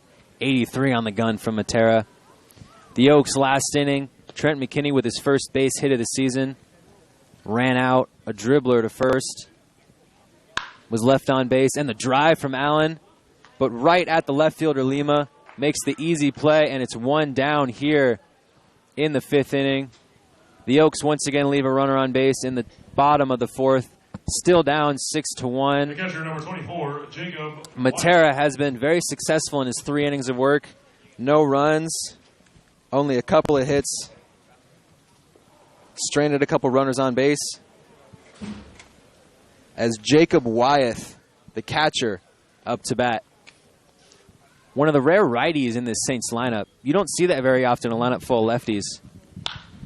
Wyeth with a drive to center field, or to right field, pardon me. Trent McKinney gets under it, makes the play, and a rapid 2 outs here in the top of the fifth. Right fielder, number 4. Kind of see, I think the Saints are ready to go home. They're comfortable with their 6-1 lead. They're going up there. They're hacking at every pitch they see. Swinging. I'm not sure whether they see something or whether they're just first pitch swinging. Maybe they're feeling good. 6 runs in the first. David Reyna up, the right fielder, first pitch, low and outside, 70 on the breaking ball, 1-0 count, 2 outs here in the top of the fifth. Already 2 outs here in the top of the fifth, so I'll give one more warning about our trivia question. Who was the first to hit 100 miles an hour? If you don't answer, we won't be offended. We'll just get you the answer in the next half inning. 1-0 pitch, 85 is in there, paints the corner there, Matera does on Reyna. 1-1 count to the right fielder. 1-1 pitch, Reyna with a line drive right to Alexander Briggs, and very quickly, Noah Matera, what was that, 5 pitches, getting through the Saints lineup. The Saints, no runs, no hits, no errors, no runners left on base. As we head into the bottom of the fifth inning, it'll go back to the top of the order. Tyler Oatkirk will lead off for the Oaks. Come back here on the Oaks Baseball Broadcasting Network.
And welcome back here in the bottom of the fifth inning on the Oaks Baseball Broadcasting Network. Top of the order here for the Oaks, Tyler Odekirk. First pitch swinging, pops up to the center fielder. Nolan Tressler gets under it and quickly one down for the Oaks. We have a new pitcher for the Arroyo Seco Saints, Justin Kleinsorge. From Regis University, the sophomore righty, Michael Hendricks.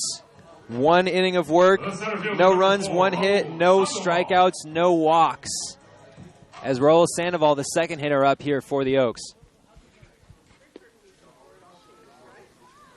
First pitch to Sandoval, in the dirt, low, 1-0 count, 86 on the gun.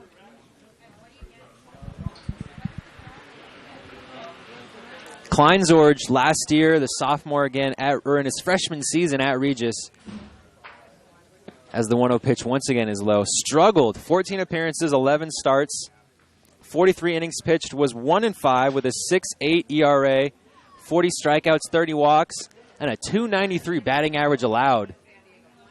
The 2-0 pitch in there for a strike, paints the inside corner against Sandoval. That's a hard pitch to hit, and it's a 2-1 count to Sandoval. All right, we're ready for our trivia question. Yes, sir. Your answer, Zach.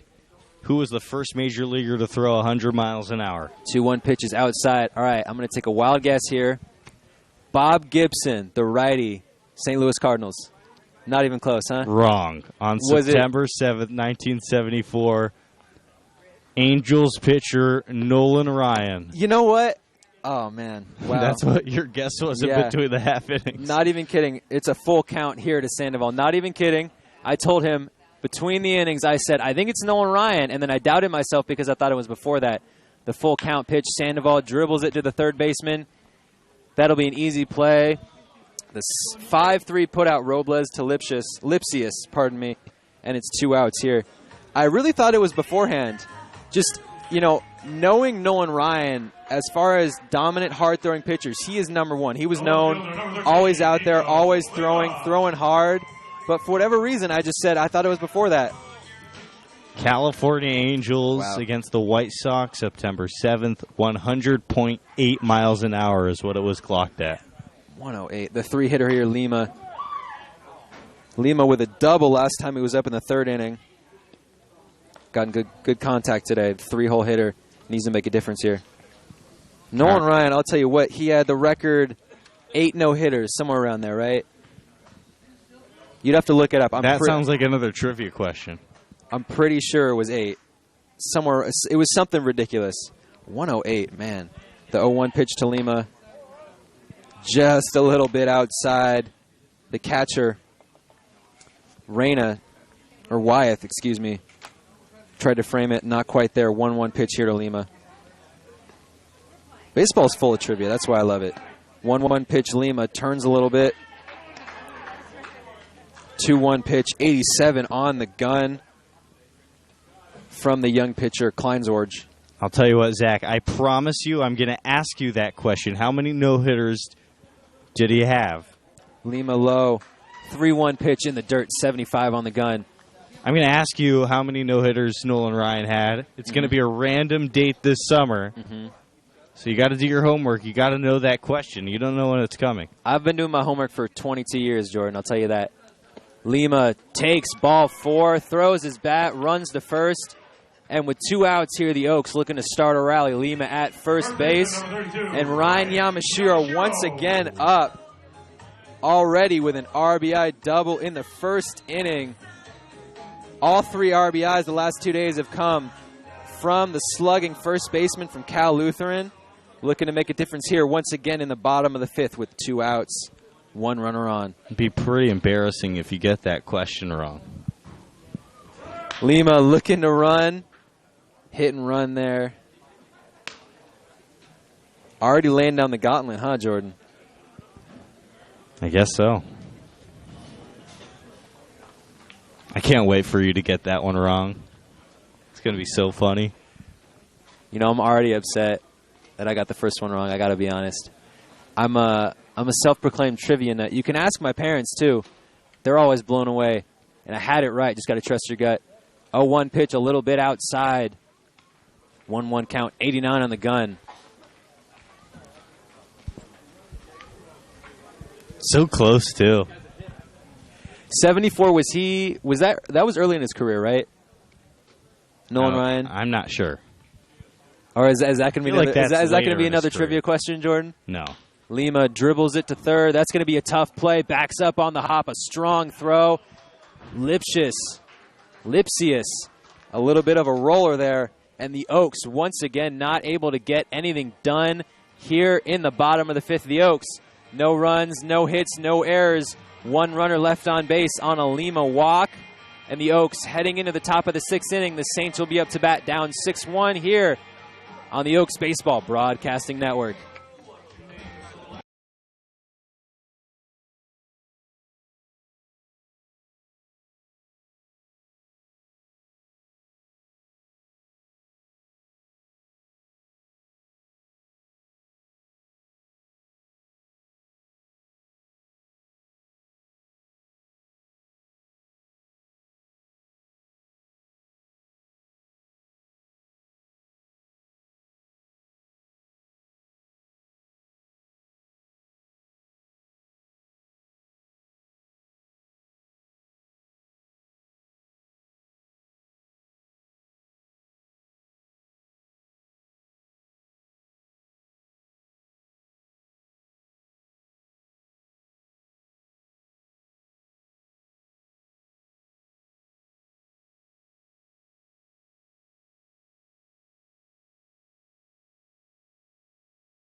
And welcome back on the Oaks Baseball Broadcasting Network here in the top of the sixth inning. The Saints up to bat.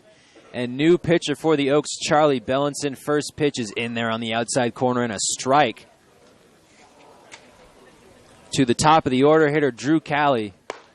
Second pitch, rose that one up high, out of the order. Noah Matera went 4 innings, no runs, 4 hits, 1 walk, 1 strikeout. An impressive performance after the disastrous first inning. Cowley has to go low to hit that one. Golf swings it. The center fielder, Raul Sandoval, gets under it. Easy first out there for Bellinson. Bellinson this year has 1 appearance, went 2 innings, struggled a little bit through 22 or 47 pitches, 22 strikes, 25 balls. Gave up 2 runs, both of them earned, 2 strikeouts. ERA is 9.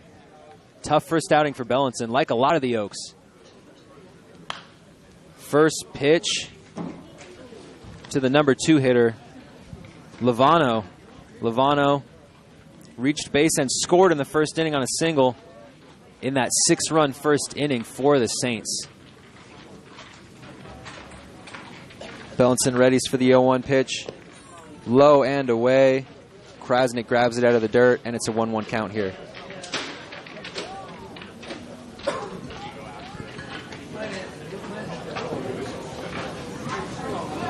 Bellinson, the windup, the delivery. High popping foul ball over the Saints dugout. lands up against a Lutheran building. 1-2 count here to Lovano in the top of the 6th inning.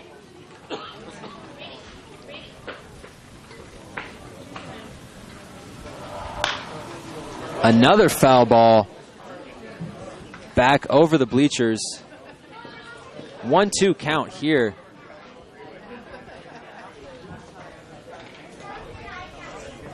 Bellinson, yet another of the Oaks to struggle, especially the relief pitchers have not done well against the Cubs, against the Saints. They've all struggled, Jordan. Yeah, they have. And again, a lot of these guys are still figuring out what role they're going to be playing this summer. You know, many of these players are starters during the college season. They're asked to be relievers or vice versa. And it takes a couple of weeks to get your footing. The 2-2 pitch.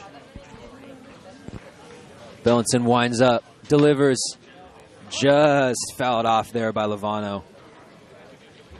The DH.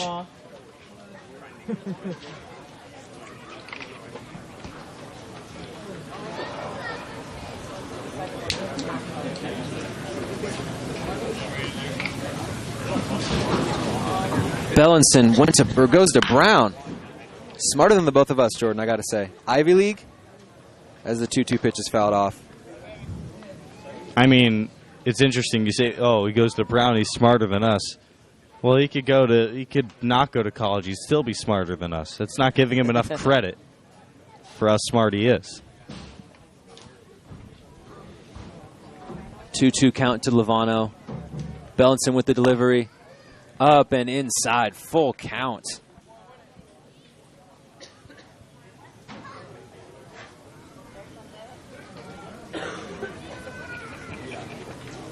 Bellinson, a local kid out of Los Angeles, California, 6 foot, 180 pounds.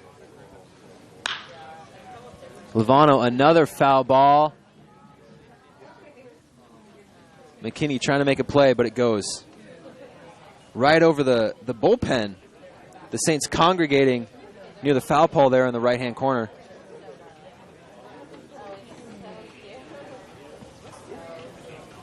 Full count here to Lovano.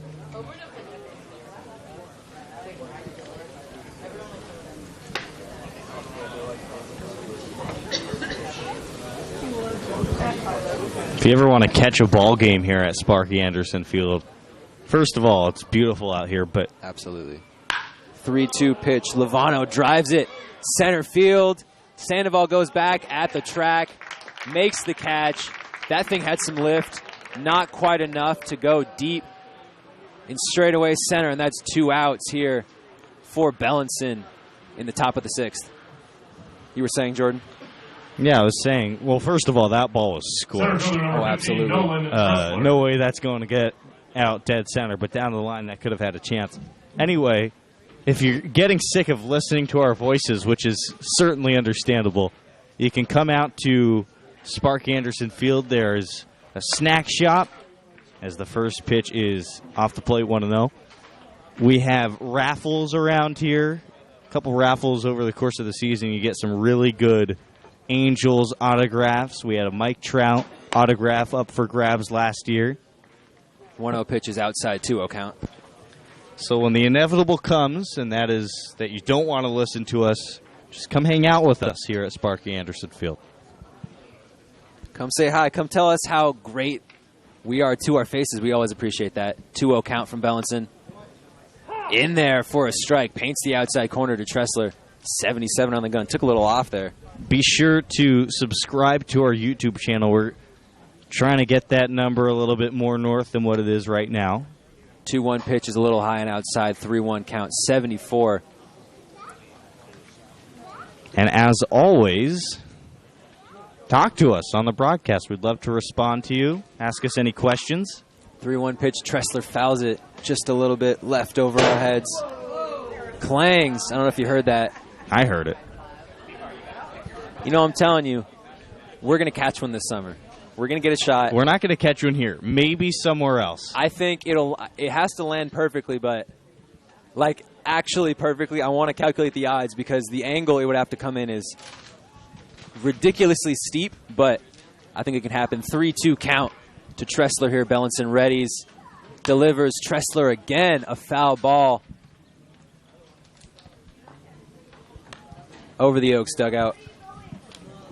Might be on the putting green. Hole in one? Maybe. That'd be crazy.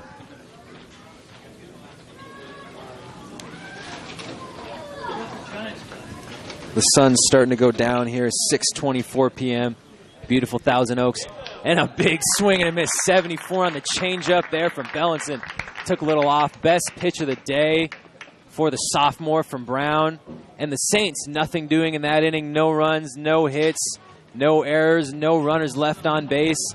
As we head into the bottom of the 6th inning, the Oaks looking to make something happen, down 6-1 here on the Oaks Baseball Broadcasting Network.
And we are back here in the bottom of the 6th. Daniel Krasnick, the catcher, up, trying to make something happen here for the Oaks, down 6-1. As Kleinzorge comes back in for a second inning of work.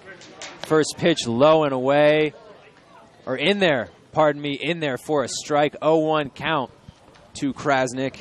It looked like it was out, but obviously, as has been made known on this broadcast, I do not have the best eye for pitches.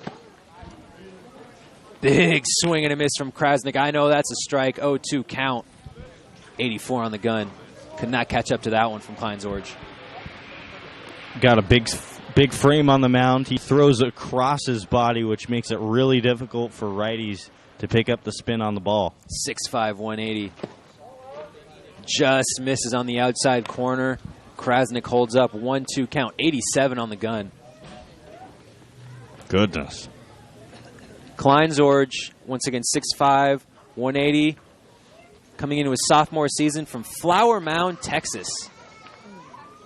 1-2 pitch, low in the dirt there. 2-2 count to Krasnick.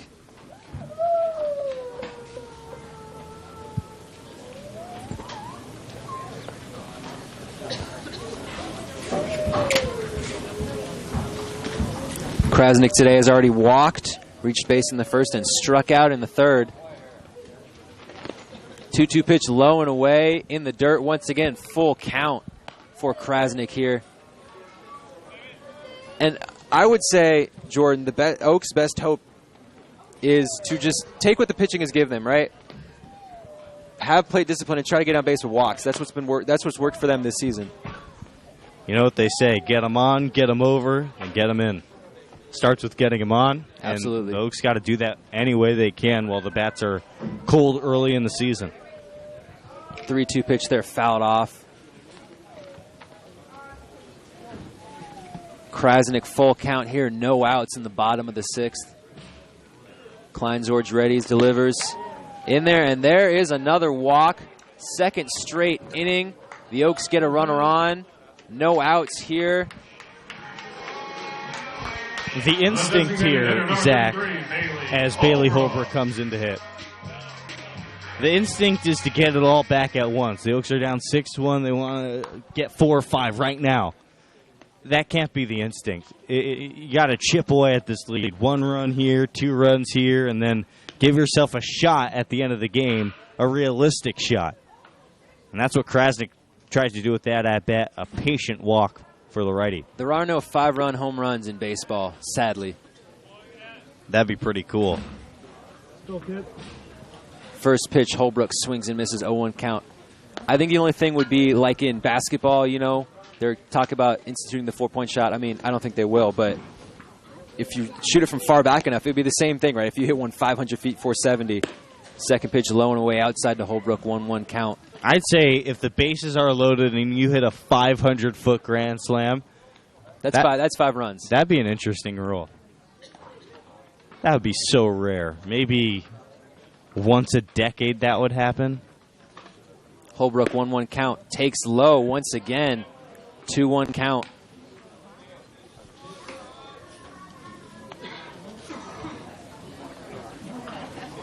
Briggs in the on-deck circle. Holbrook readies, 2-1 pitch. Is in there. Paints the outside corner. 2-2, 81 on the gun for Kleinsorge.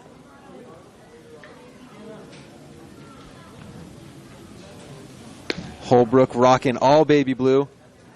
Obviously the shoes, the single arm sleeve on his right arm, and the jersey.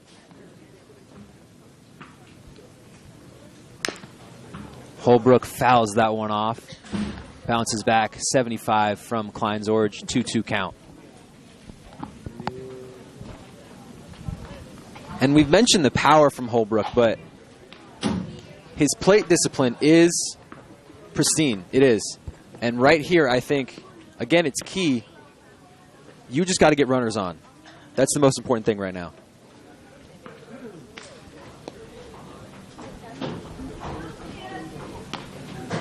Holbrook readies. Pops it to left field. Looks like it's going to be out. Oh, in play, and it drops in. Holbrook with a little bloop single in the left field. Drops right in between the left fielder, the third baseman, and the shortstop. And the Oaks have something going here. 2 runners on, no outs here. In the bottom of the 6th is Alexander Briggs. Comes up to bat. Well, sometimes it takes luck to get on the scoreboard, and that's exactly what that was for Bailey Holbrook. Perfectly placed bloop single down the left field side. 2 on, still nobody out. Here comes Alex Briggs.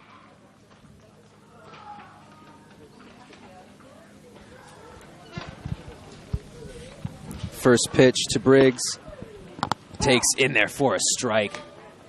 70 on the breaking pitch right there.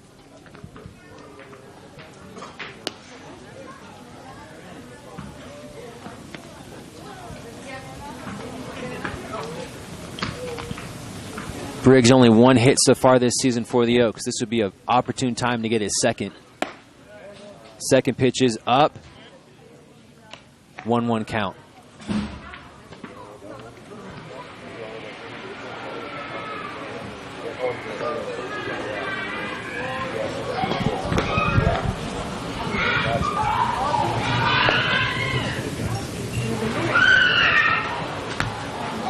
Lively crowd here at Cal Lutheran. Briggs fouls it off into the Oaks dugout. 1-2 count. Briggs from Cal Lutheran, very familiar with this territory. 14 games this season for the Kingsmen. 9 starts as a freshman, 11 hits and 41 at-bats.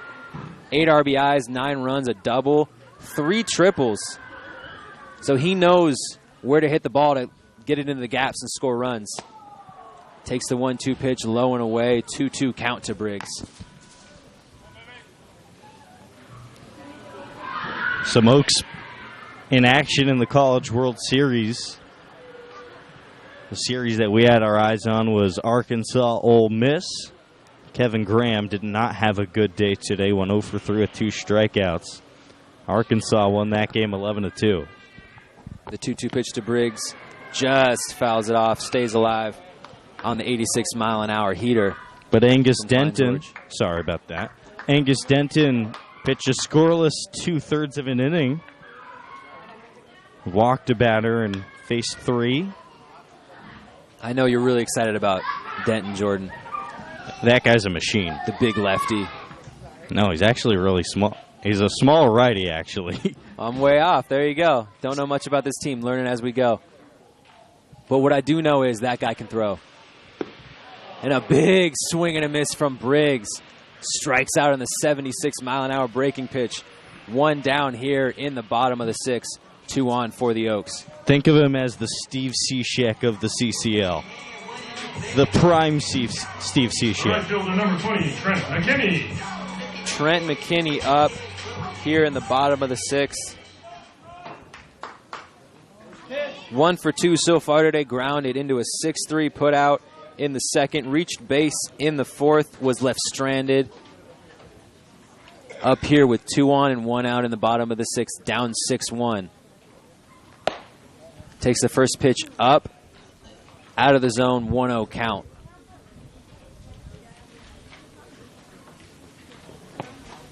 McKinney got his first hit of the season.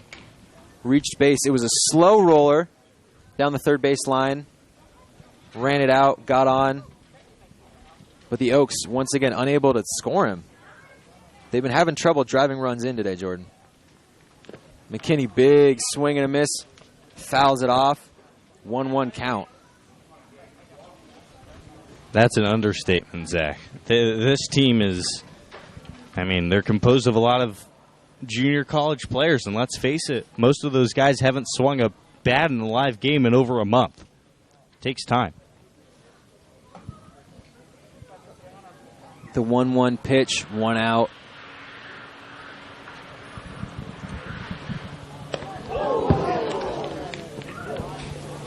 Dangerous pitch. Hits the backstop. McKinney has to adjust.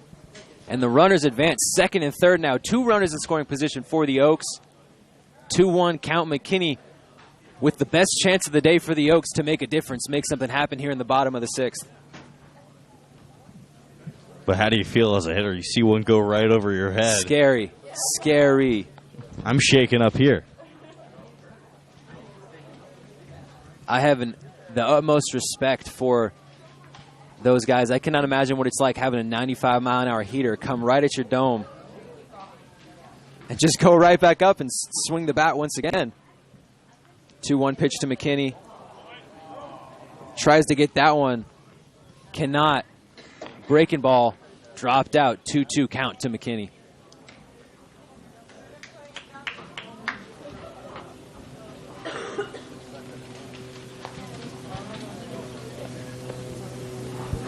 McKinney, Glendale Community College.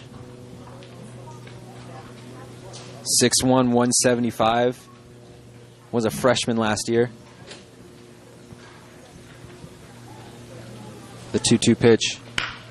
McKinney jams it to the shortstop. Quick 6-3 put out. But there's a run, and the Oaks get on the board here in the bottom of the 6th. Their 2nd run of the game as Krasnick comes across. McKinney with the RBI here in the bottom of the 6th. Much needed RBI. With 2 outs, the Oaks still with 1 runner in scoring position. Gabe Baldovino now up in the bottom of the 6th inning. Chipping away at the lead, just like we said. Little by little. A clutch 2-out RBI base hit from Baldovino here would go a very long way to completing this comeback. First pitch is low. 1-0 count. Kleinsorge has quite the breaking ball, Zach. He had McKinney chasing in the dirt a number of times, and he started Baldovino off with a breaking ball that fell off a table for the first pitch. As you mentioned, that tall frame, 6'5", makes it really difficult as the 1-0 pitch high and inside. 83 there, 2-0. He's got the... sorry. Go ahead. Zach. No, go ahead, Jordan. He's got the frame that projects to add velocity, and it comes at different times for kids. Kevin Holcomb, a perfect example from the Oaks. Last year, he's sitting 91, 92 for the summer season. He's up to 97 this spring. Baldovino fouls it off. 2-1 count. And he's a young guy still. Freshman this last season.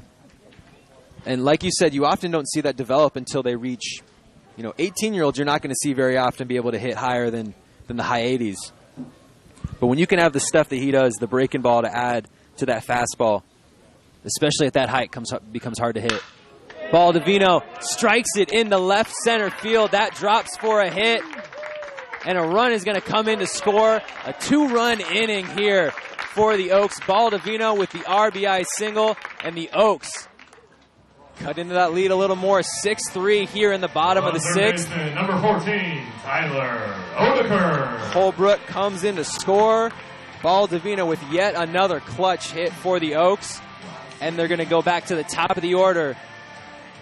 Third baseman Tyler Odeker up here for the Oaks with 2 outs in the bottom of the sixth. Just like I said, Gabe Baldovino, another clutch knock for this team at a big time. Oaks are in shouting distance now. And like we've said, we've seen them come back from bigger deficits.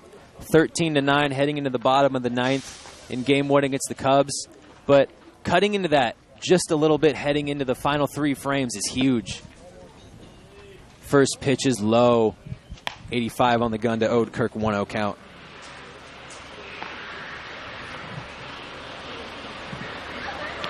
Baldovino already his 4th RBI on the season.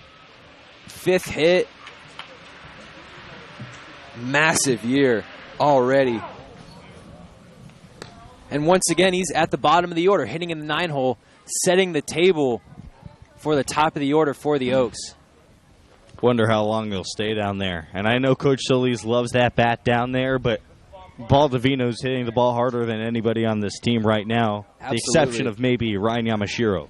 The 1-1 pitch. Baldovino runs. The high throw goes into center field. Baldovino slides in there safely at second. And the Oaks once again with a runner in scoring position. Baldovino with an OPS of well over 1,500. If he keeps hitting like that, keeps performing like that, he's going to move possibly into the 2 or 3 hole. Stolen base number 2 on the young season for Baldovino, and we expect to see a whole lot more where that came from.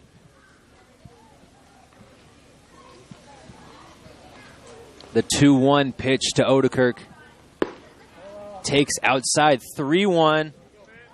84 there from Kleinsorge. And we see the young pitcher starting to struggle a little bit here, Jordan. The Saints look like they might be bringing somebody up in the bullpen. 3-1 count to the leadoff hitter, Odeker. Odeker with a line drive shot to the second baseman. 4-3 put out Allen to Lipsius. But the Oaks in the bottom of the 6th inning get 2 runs, trail 6-3. The Oaks 2 runs, 2 hits, no errors, 1 runner left on base as we head into the top of the 7th inning. I'm going to throw the mic back to Jordan Brenner, who's going to take play-by-play duty for the 7th, 8th, and 9th as the Oaks trail 6-3 heading into the top of the 7th on the Oaks Baseball Broadcasting Network. So grab your tickets out.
And we are back on the Oaks Baseball Broadcasting Network here in the top of the 7th inning. The Saints are up. The first pitch there is a strike. And I'm going to throw it back to Jordan Breder, who's going to handle play-by-play for the 7th, 8th, and 9th innings. 0-1 pitch to Luke Lipsius. Another swing and a miss. Bellinson. 2 straight off-speed pitches in the dirt. 0-2. June 8th has been an interesting date in baseball history. The 0-2 pitch. Lipsius rips one on the ground to the first baseman, blocked by Yamashiro, races over the bag, tags it himself. An unassisted ground out to the first baseman, and we're off in the top of the 7th, 1 away. The third baseman, number 17, Tito Robles. Selfishly, I'm going to start off with my favorite team, the Washington Nationals. In 2010, 21-year-old Steven Strasburg out of San Diego State University electrified Nationals Park to the tune of 14 strikeouts. Fastball to Tito Robles is swung on and missed. He's 0 for 3 with a strikeout and 2 pop-ups on the infield. Bellinson starting to settle into this ball game. 0-1 pitch, lifted out of play to the right side, 0-2. Strasburg came out throwing heat, multiple 100 miles an hour fastballs, reached 101, and really gave a fan base that didn't have a whole lot of hope some hope. 0-2 pitch inside, 1-2. His 14 strikeouts in 2010 on June 8th as the 1-2 pitch is in there. Breaking ball, scorched to the shortstop. Baldovino snags it, and the Oaks toss it around the infield, 2 away. His 14 strikeouts were the second most for a pitcher making his debut. Left fielder, number 10, Second to Arroyo. J.R. Richard of the Giants in 1971, who fanned 15. Pardon me, he was on Houston and he fanned 15 Giants. 2005, Alex Rodriguez had quite a day. The first pitch is a strike on the outer half to Charlie Harrigan. A-Rod went 4 for 4. Pitch is high, 1-1. Yeah, he went 4 for 4, 2 home runs, and he became the youngest big leaguer to hit 400 career home runs. Breaking ball, swung on and missed, 1-2. He became the 40th big leaguer also to hit that 400 clip, but man, A-Rod as a young player was incredible. I mean, I still marvel at the deal that he got. 1-2 is high and away, 2-2. From, what was it, the Rangers? Well, I know he got the massive deal from the Yankees that was ahead of his time, around $270 million. Right. But the deal that he got with the Rangers was just as impressive for a young player, man. The 2-2 pitch, foul ball. Over to have a peek is Odekirk, and it's out of play. But you're right, it was ahead of its time. I mean, that's got to be close to what? A $600 million deal these days? Maybe $500 million? Something wild and out of this world. You know, Jordan, I'm really curious. You don't have to answer this if you don't want to, but 2-2. Swing and a miss, and we'll get to that after the half inning. A 1-2-3 frame for Charlie Bellinson, out of the pen. And the Saints are down in order, sent back to the dugout. The Saints come marching out for the bottom of the 7th inning. No runs, no hits, no errors, none left aboard. 6-3 Saints on the Oaks Baseball Broadcasting Network.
Back here for the bottom of the 7th inning, Raul Sandoval leads off for the Oaks, trying to come back.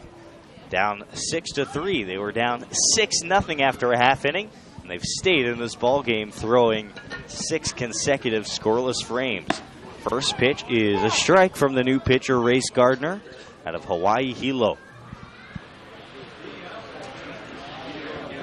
Justin Kleinsorch, his day is over. Gave up 2 runs. Nothing 1 pitch. Swing and a miss, 84 inside, 0-2. You teased before the break, Zach, that you were going to ask me something? Yes. So I know this is a sensitive subject for some people, but I'm curious if you think Alex Rodriguez, considering his storied history with steroids, if you think that takes away at all from what he was able to do. 0-2 pitch is high, 1-2. Well, it is a complicated subject. I'd say, regarding the Hall of Fame, if you're letting one guy in, they all have to be in. Yeah. All of them. And I think that's where the Hall of Fame just looks pretty stupid these days. The 1-2 pitch down in the way, 2-2. How is Barry Bonds not in the Hall right now? It makes no sense to me. There are other steroid users in the Hall.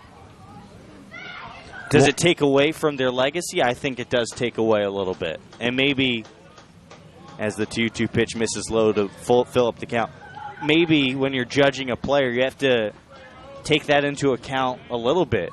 If they took steroids, well, then their numbers had to be that much better to get into the Hall. And I think there's only a certain number of guys where that can, as the pitch is fouled off, 3-2 count still, where that would really not make much of a difference, because when you look at guys like A-Rod, like Barry Bonds, Roger Clemens, they were already so just prolific.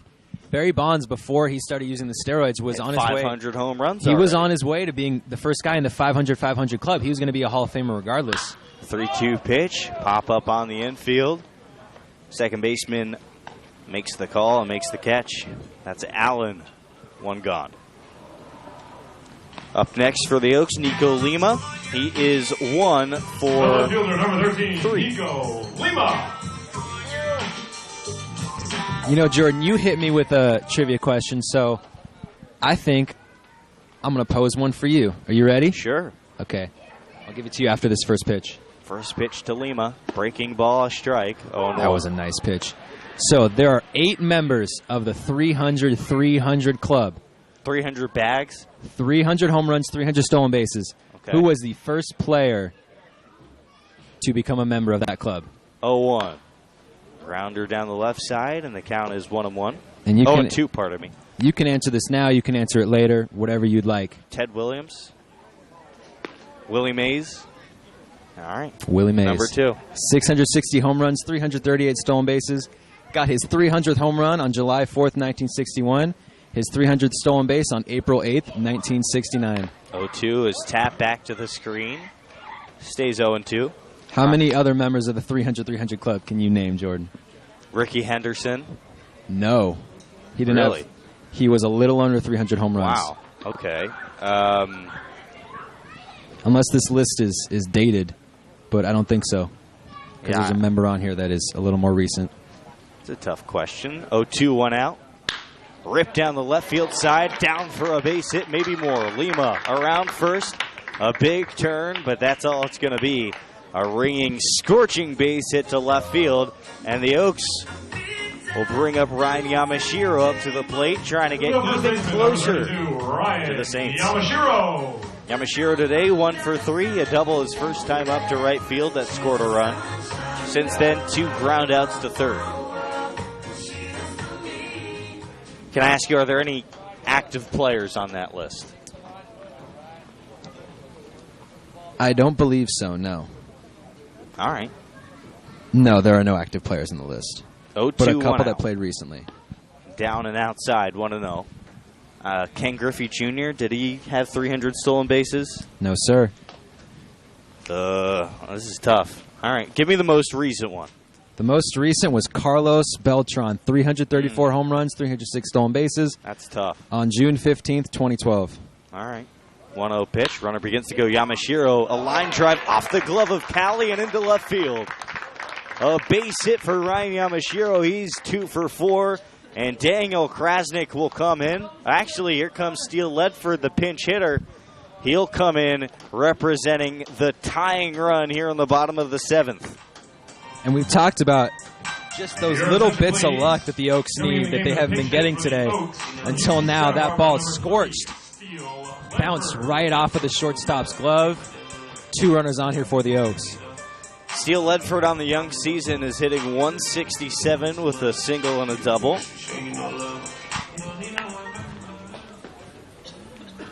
We all know what's in the tank for Steele Ledford, just yet to break out. Here is a perfect opportunity with Race Gardner on the mound. He peers in for his sign. 2 on. Yamashiro on first, Lima on second. Bottom 7, 6-3 Saints. Gardner, a deep breath, he checks the runner. Winds and fires. The pitch, breaking ball. In there for a strike, 0-1. 68 miles an hour.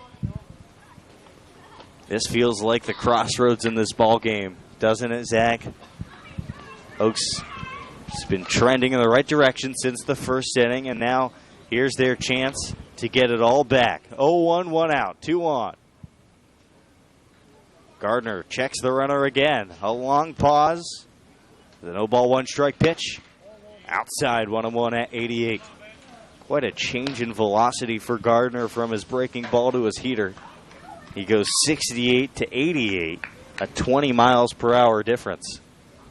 Hard to pick up on as a hitter. And you see as the Oaks get deeper into the Saints bullpen, the more success that they have. 1-1, 1 out. Swinging a ground ball to the shortstop. Callie lets it go. It's into left field. Around third and scoring is Lima. That'll be a stand-up error. I guess not a double. Anyway, Lima scores from second. All the way to third goes Yamashiro. And Steele Ledford off the bench is on second base. Here comes Bailey Holbrook. It's been a messy game defensively for both of these teams.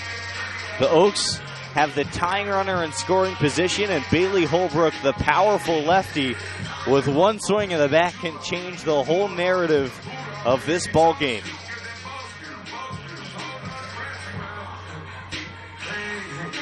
Ledford, that's a massive pinch hit. Clutch decision by Solis putting Ledford in.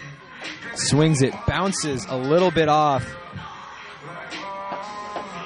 Looks like the Saints manager coming out.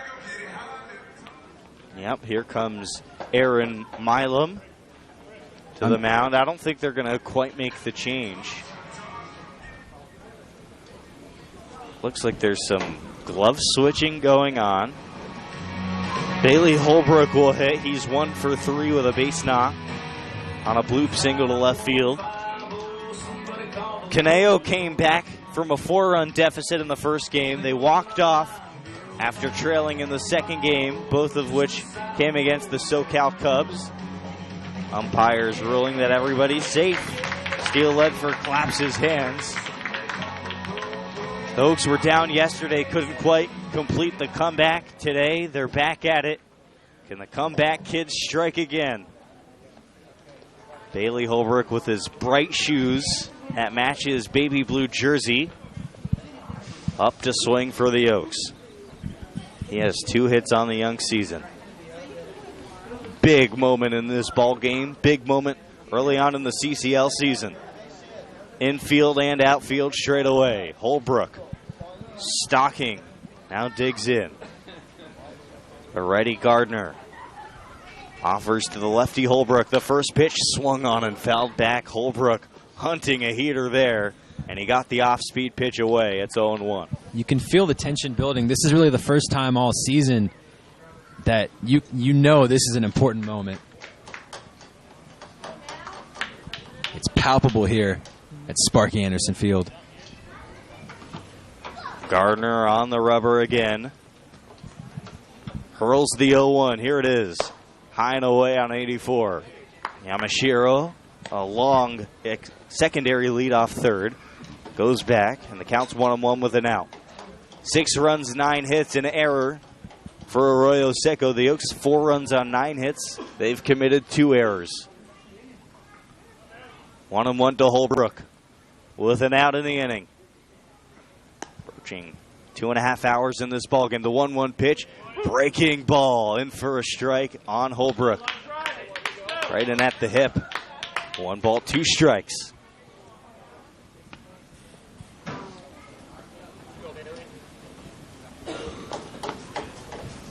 Bailey digs back in, smooths the dirt underneath his feet. The righty sets, peers in. Now the 1-2 pitch. Curveball again, stays outside, and the count's 2-2. Alexander Briggs is on deck. Once again, the tying runner is in scoring position. Holbrook represents the go-ahead runner. The Saints are undefeated today. Oaks trying to do something about it. 2-2 in. Swing, a fly ball behind the plate. Could leak out of play, coming right our way. And making a catch and running into the screen behind home plate is the catcher, Jacob Wyeth. Was running out of room. The ball was in foul territory over the net. The wind blew it back into the field of play, and Wyeth, incredible concentration, brings that one in, and Bailey Holbrook pops out for the second out of the inning.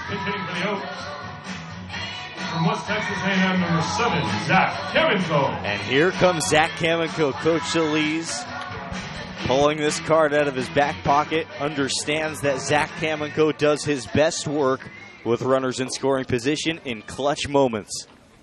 Had a base hit in the 9th inning comeback against the Coastal Cubs.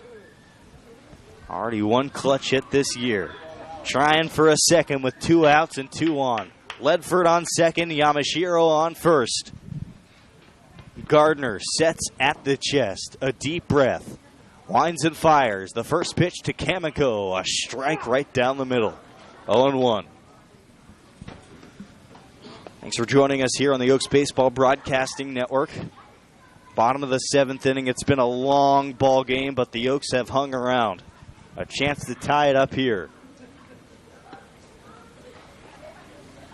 0-1 to Kamenko. Gardner throws. Breaking ball inside, 1-1. 68. We'll be live tomorrow from Santa Barbara at 12:45 p.m. for the Oaks and Foresters' first matchup of the summer. Always a highly anticipated matchup, but even more exciting tomorrow. Get to that in a second. 1-1, 2 on in scoring position with 2 away. Here's the pitch to Kamenko. Curveball again, inside, 2-1. And tomorrow should be a really interesting battle because the Oaks eliminated the Foresters last year in the semifinals. Bill Pintard not happy about that. You know he's going to be coaching a good game, getting the A players out there. Hitters count to Kamenko with 2 in scoring position. Bottom 7. Here's the pitch. Down and away, 3-1.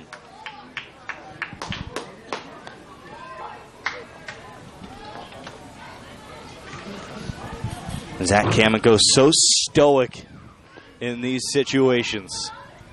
Moment doesn't faze him.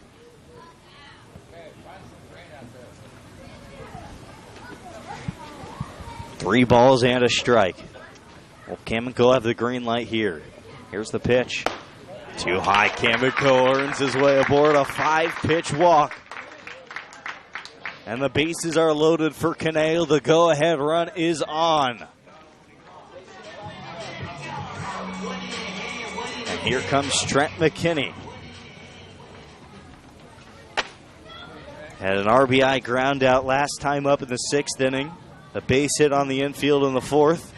Grounded out to shortstop in the 2nd. And here's a meeting on the mound for the entire Arroyo Seco infield. Whole ball game is built up to this moment here.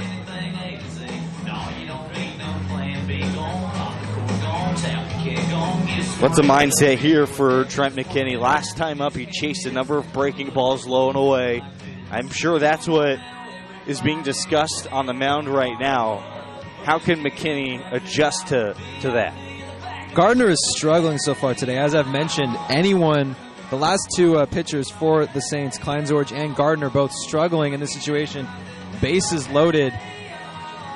I think you have to look at possibly taking a walk here, taking what Gardner's going to give you. He has not been able to find the plate in this inning. McKinney with an opportunity here, even a walk drives in a run. You don't want to chase anything, as you mentioned, especially low. And only one hit on the year for McKinney, so obviously you want to have the right mindset going into this at-bat, the biggest of the season for the Oaks. Meeting adjourned on the mound. Here's Trent McKinney with the bases loaded, the righty against the righty. Gardner, big moment here. Catcher sets up in. Here's the first pitch. Fastball, swung on, fouled back. 0-1.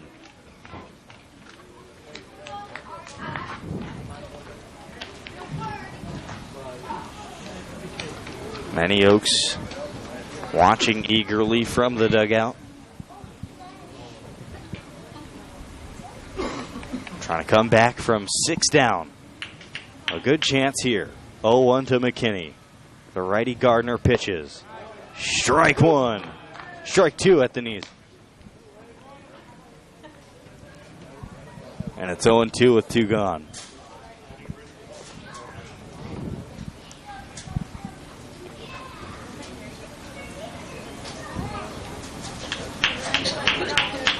The right fielder, Trent McKinney. Got his first hit of the season today.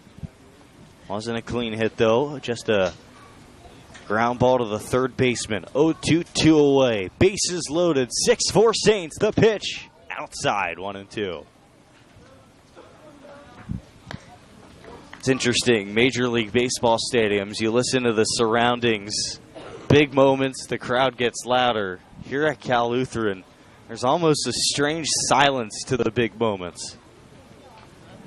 People are locked in discussions for the entire game, but right now everybody has their eyes right on the field. Not to be distracted. 1-2 pitch to McKinney. Breaking ball. He lifts one the other way. Could drop. Reyna can't get there. Drops in. 1 run coming in to score. Yamashiro led further around third. He'll score. And the Oaks come back from all the way down 6-0. They tie it 6-6 in the bottom of the 7th inning. A 2-out, 2 RBI base hit for Trent McKinney. And we're locked and loaded at 6. Go, Gabe. Talk about breaking out of a slump from McKinney. 2 hits today, the biggest hit of the season for the Oaks. Tie the game up. 5 runs in the last 2 innings. First pitch is off the plate for a ball to Gabe Baldovino. Oaks got a chance to go ahead here. And once again, just a little bloop single drops in. That's all you need. That's all they've gotten today, and they've taken full advantage. The next pitch, a strike to Baldovino. He's been busy today. A base hit his last time up to center field that scored a run. Scored 2 runs in the 6th inning. They were down 6-0 after a half inning. Now we're tied at 6. Kamenko on second, McKinney on first. The pitch is fouled back to the screen, 1-2. What a resilient team this has been early on in the season, Zach. Refusing to go away. They could have given up after the first half inning. They chipped away. And now here we are. 6 runs, 10 hits for Caneo. 1 ball, 2 strikes to Baldovino. Here's the righty's pitch. High and away, 2-2. Oaks, after being down 6-0, they had 1 run in the first. And they went scoreless for a number of innings. 2 runs in the 6th and 3 runs here in the 7th. They've warmed up to this ball game. 2 balls, 2 strikes, 2 out, runner on second and first. The pitch is high and the count's full. Tyler Odekirk on deck. If he bats and get on, the Oaks will have hit around in the inning.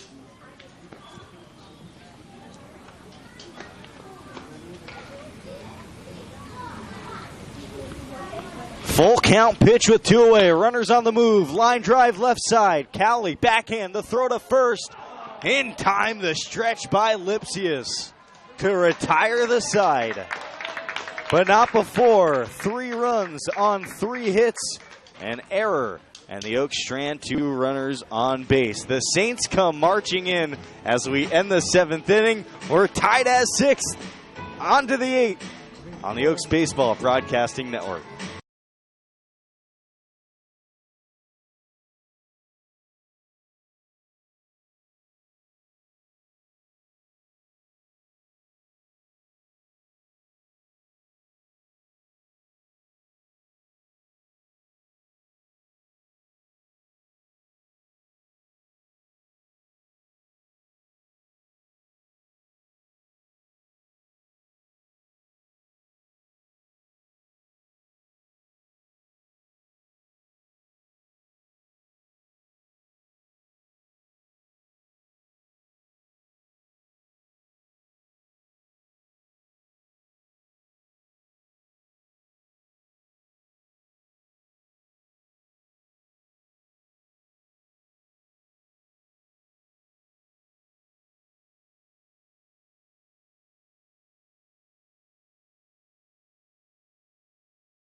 Morgan Allen. Top of the 8th inning, new pitcher for the Conejo Oaks is Jacob Flores after Charlie Bellinson does his job in 2 scoreless innings of relief. And now it is Jacob Flores, the San Diego State pitcher's turn. The Aztec. Lefty on righty. His first challenge, Morgan Allen, who's 1 for 3 with a base hit. The first pitch. Heater fouled off to the right side. Jacob Flores, we've seen him once this year. He's gone 1 2/3 scoreless innings. No strikeouts yet.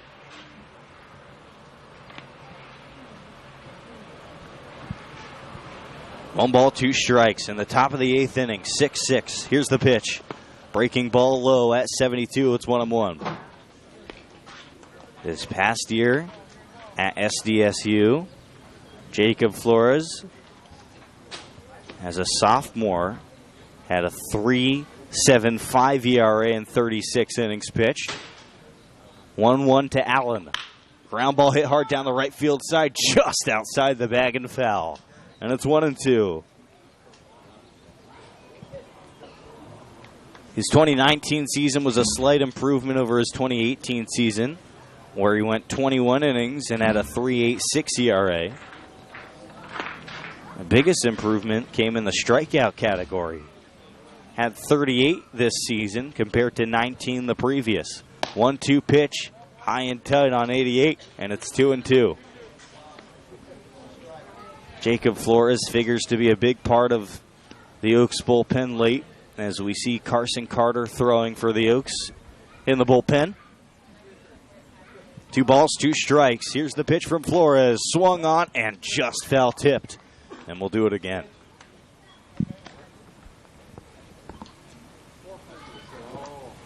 They were down 6-0 through a half inning. Felt like it was a high mountain to climb. We felt it up here in the press box. We felt it in the seats. The fans, the players were deflated. 2-2 pitch fouled off. Well, actually, I said something wrong. Everybody was deflated but the players. 2 runs in the 6th, 3 runs in the 7th, 3 RBIs for McKinney, 1 for Baldovino. Difference makers at the bottom of the order. 2-2 with nobody out. Breaking ball, swing, and a drive to right field. Under it is McKinney, the right fielder, and he's got it one away. There were some defensive changes in this inning for the Oaks. A whole lot of them. Staying in after pinch hitting and getting hit is Steele Ledford. He replaces Nico Lima in left field. Sandoval stays in center. Trent McKinney still on right. Nico Lima shifts over from left field to take over for Ryan Yamashiro at first. Tyler Odekirk, who played third, is over to second base, replacing Alex Briggs. Gabe Baldovino still at short, and Ryan Yamashiro staying in the ball game, playing third. Zach Kamenko doing the catching now after pitch hitting. Off-speed pitch is low and inside to the new hitter, Jacob Wyeth. Wyeth in today's ball game is 2 for 3 with a couple of doubles. 1 to left field, 1 to right field. Flores 1-0 pitch. Foul back to the screen. It's 1-1. The bats just seemed dead for the Oaks until the 6th inning of this game. They scored 2 runs yesterday against this Saints team, both via a Ryan Yamashiro 2-run home run. Other than that, they were in hibernation. 1-1 pitch is outside, 2-1. And then they had 1 run through 5 innings of this ball game. And that was after those 2 performances were after that second game against the SoCal Cubs where the Oaks struggled to get the bat on the ball. 2-1 with an out. Slider in the dirt, it's 3-1. I think we're figuring out early here in the season the makeup of this Oaks team, which is even if they fall behind early, there's no concern. They know what it takes, obviously, to come back in games. Come back, Caneo. I like that one, Jordan. Thank you. 3 balls a strike with an out, nobody on. Busted bat, grounder to the second baseman, takes it a weird hop over Odekirk and into right field. I don't know if that hit a rock. Man, oh man. Or the edge of the outfield grass, but that was headed right towards Odekirk's glove. It bounced up over his head and into right field for a base hit. Just the Oaks' luck, isn't it? And it looks like The right fielder, number 4, the bat's David stuck in the Reyna. grass there as Flores is trying to get rid of it. You think it's possible a piece of the bat got all the way out to Odekirk, got in the way of the ball? I'm not sure. That was one of the weirdest bounces I've seen. There have been some weird ones today. Yeah, there's a chance that could be the case, but I don't know. This infield's had some weird hops the past few days. There's Absolutely. a reason why these collegiate defenders are struggling out here. 1 on, 1 out. First pitch hack and a foul ball by David Reyna, who was 1 for 3 with a base knock to the shortstop.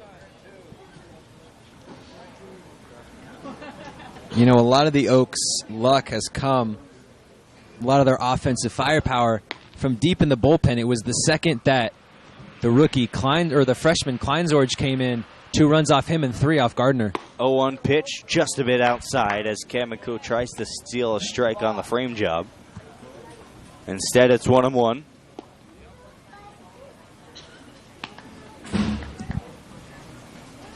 Feels like we're starting to get into the grind of the season. 1-1. Big lead off of first for Wyeth. Flores' pitch. There's a strike at the knees. 89 miles an hour with some sink action. 1-2.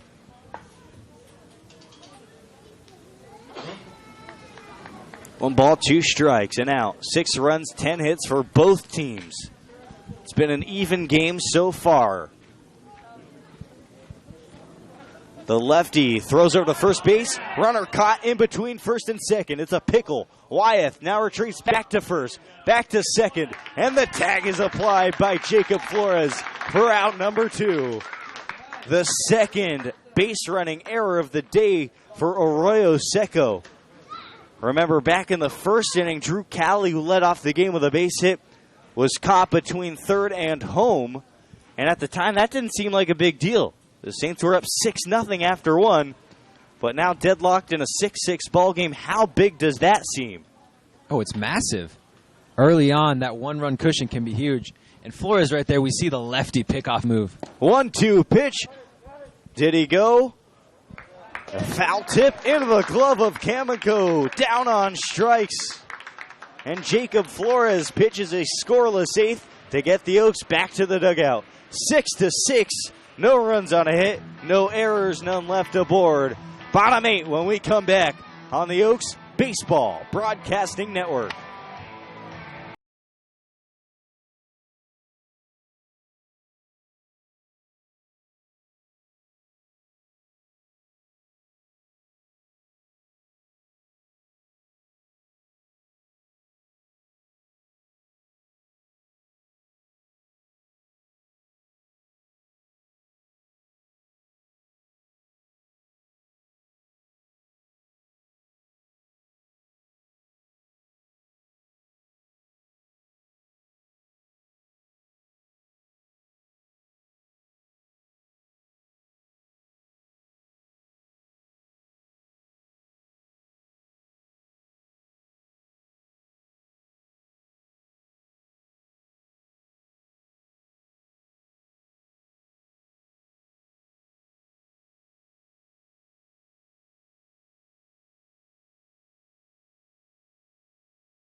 Leading off the 8th inning for the Oaks, Tyler Odekirk leads off the bottom of the 8th inning for Caneo.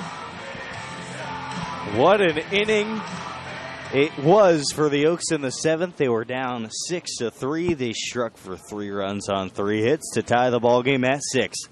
Now the task at hand, get ahead. Odekirk shows bunt, bluffs, pulls back, and it's 0-1. A called strike at the knees on the heater.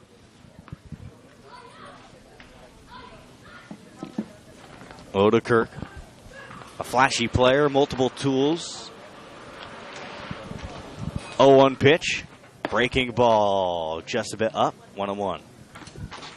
He showed off his contact ability, his speed as well. Haven't seen the power quite yet, but the swing suggests that it's there. The 1-1, inside corner, a strike. Odekirk out of Cal State, LA. This guy's just a baseball player. This guy hits for a living. 337 last year. The 1-2 pitch turns to 2-2. This past year, he had 1 home run. That one came against Chico State on the 24th of March. The 2-2 pitch is high, 3-2. There was a point in the season where Odekirk was flirting with 380. For like half a season, he was right near 370. The 3-2 pitch, Odekirk lifts one the other way. Into shallow right field. Reyna near the line, makes the catch one away. And next up is Raul Sandoval. A rare 0-4 for Raul. 0-4 with 2 strikeouts to ground out. Raul Sandoval. And a pop out.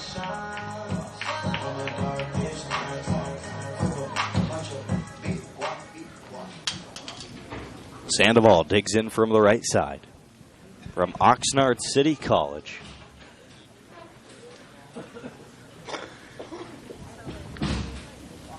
First pitch to Raul, a strike on the outside corner.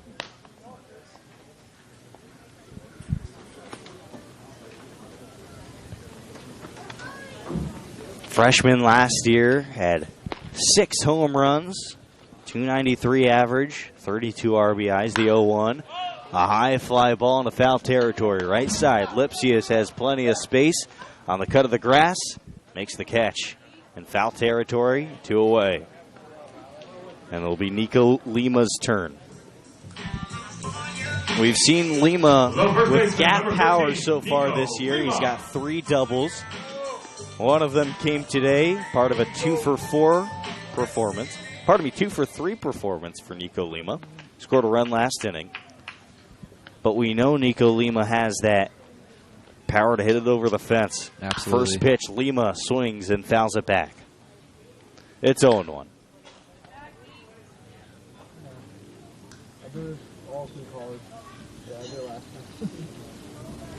Lima, also a member of Oxnard College's baseball team, had 8 home runs this past year. As the 0-1 is a heater just over the outside corner, and it's 0-2.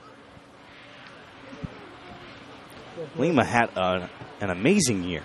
373 with 8 bombs, but he showed off the wheels too. He had 8 stolen bases. The 0-2 pitch to Lima, high and away at 88, and it's 1-2. A lot of the guys on the Oaks this year, versatile, multi-tool players, can hit for power, hit for contact. We've seen them flash the leather, and some of them really have wheels. Gardner's 1-2 is chopped foul, and it'll remain as such. Race Gardner's been impressive this inning.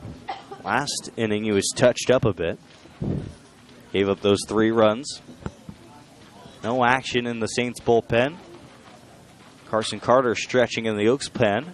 The 1-2. Swing and a high deep drive to way back left field. Going back, Harrigan at the track, at the wall. He makes the catch.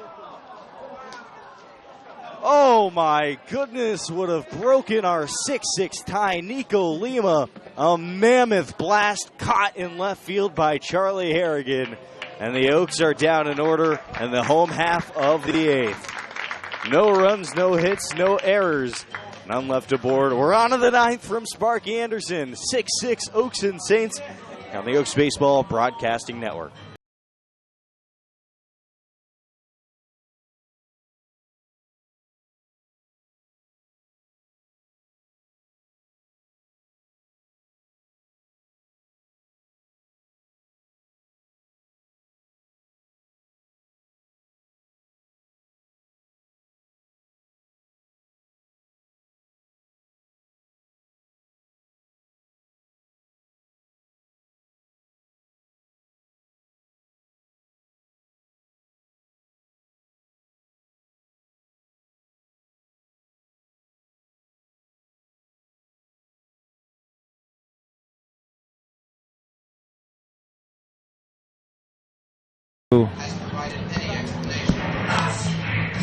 Top of the 9th, and the Oaks bringing out their fireballer from Texas Tech, Carson Carter. Jacob Flores only lasted an inning, but boy did he get the job done. Faced the minimum of 3, gave up a hit. And Jacob Wyeth was later thrown out at second base in a pickle. So a scoreless frame for Flores, and now it's Carter's turn. Saw Carson yesterday, was not available for the Oaks, was actually keeping score behind us in the stands in Pasadena. See what he's got today. Would be huge for Carter to get the Oaks back into the dugout with a scoreless inning. 6'4", 210. Out of Keller, Texas. A redshirt sophomore in to face the Saints, top of the lineup, Drew Cowley, Thomas Lovano, and Nolan Tressler. Carter only 2 appearances, but already 2 wins on the year. Both times out, 1 inning, scoreless ball, and helped lead the Oaks to a win. By the way, that ball by Nico Lima to end the inning went to 375 in left center field, right into the wind. Zach, that's a go-ahead home run in every other CCL ballpark, with the exception of maybe Pasadena and Arroyo Seco. Jackie Robinson. And we mentioned this during the break. If that goes to right field, that gets the extra 5 feet, but it just dies in the wind out here at Sparky Anderson. 375 to left center, right around the scoreboard. He needed about 3 extra feet right there. Didn't get it. Leading off the ninth inning, and we stay tied here heading into the top of the ninth inning. That's right. Tied at 6. Top of the ninth. Drew Cowley first up. The lefty will face the flame-throwing Carson Carter.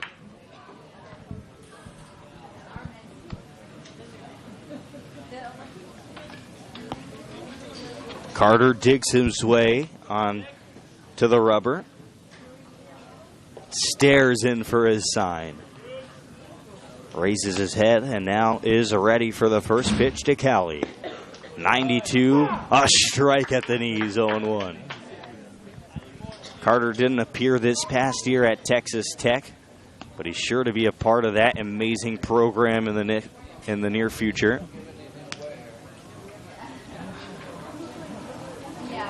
Oh, 1, a long pause in the pitch.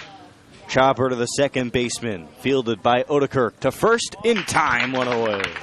4-3, 1 away. And here comes Thomas Lovano. Lovano is 1 for 4 today. Reached base via an error in the second inning by the third baseman Tyler Odekirk. Behind Lovano is Nolan Tressler waiting on deck. Lovano, a big right-handed hitter.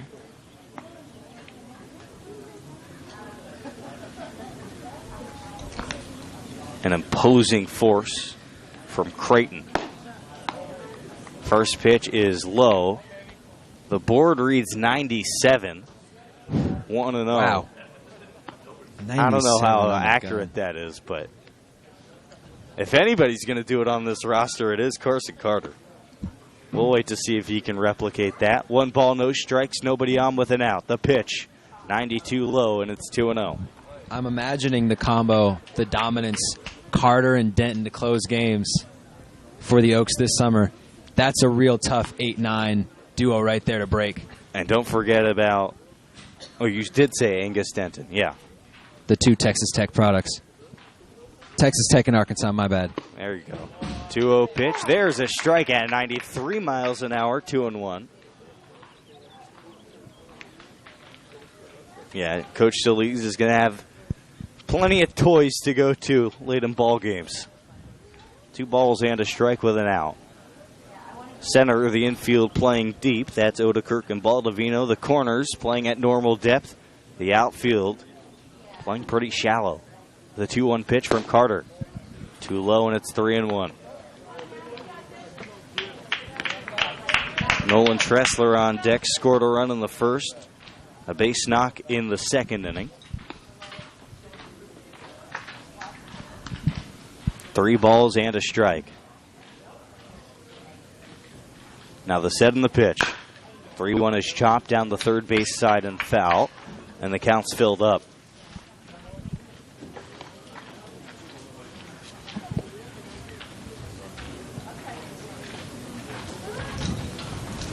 What a ball game it's been.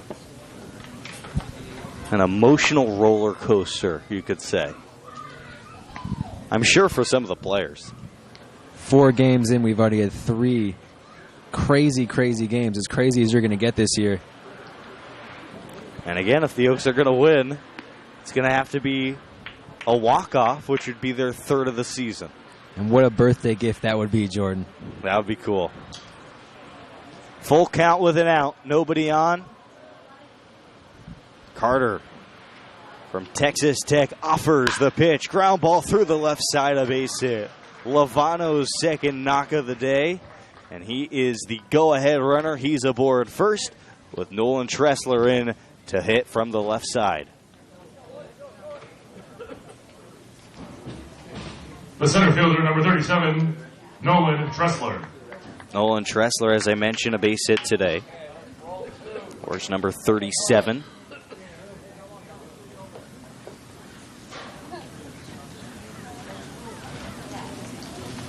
Tressler hitting .375 on the season. Runner on first with an out. First pitch, 93 miles an hour low. Kamiko handles it in the dirt. 7:35 here on the Pacific Coast. We're 3 hours and 3 minutes in to game number 4 of the season. June the 8th. 1-0 with an out. Carter. Kamiko sets away. Here's the pitch. Kamiko tries to frame 92, but the ump says it's a bit low, and the count's 2-0. Quickly running out of sunlight here at Cal Lutheran. No lights here at Sparky Anderson Field, despite the constant efforts from the university. 2-0 pitch is outside, and it's 3-0.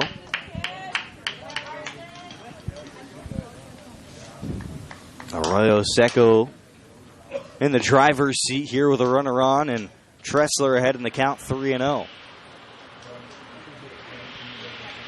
See if he has the green light here. The 3-0 pitch begins to go. He holds up, but it's a strike anyway. 3 balls and 1 strike. 87 located beautifully. Just barely painted the outside corner right there. 3-1, 1 out. A runner on first. Here's the pitch. Runner begins to go, and that's going to be low. Ball 4. Doesn't matter. Lovano, the go-ahead runner, will be in scoring position. Nolan Tressler, a base on balls, aboard first. Coach Solis still sitting in the dugout, calm as ever. Luke Lipschitz. Right now it's Carson Carter's game to go get. And now we see a big-time matchup that we could see theoretically in the coming years in a College World Series setting. We have Texas Tech and Carson Carter on the mound, and Luke Lipschitz of Tennessee in the batter's box. High-level Division I matchup. Ground ball to second for 1. 4-6-3, a double play to get out of the inning. Carson Carter strands a runner aboard. There was 2 on and 1 out. Carter unfazed, gets out of it. No runs, 1 hit, no errors, and a runner left. The Oaks will try to win it when we come back for the bottom of the 9th here on the Oaks Baseball Broadcasting Network.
Michael Garza comes in for the bottom of the 9th inning and replaces Race Gardner.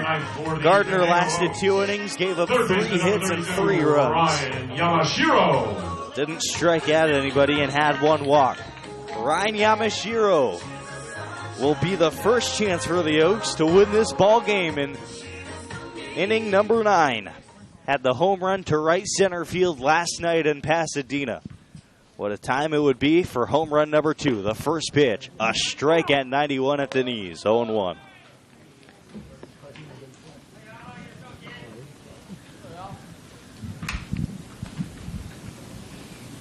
Michael Garza, right-handed pitcher, out of Incumbent Ward, as the 0-1 turns to 0-2.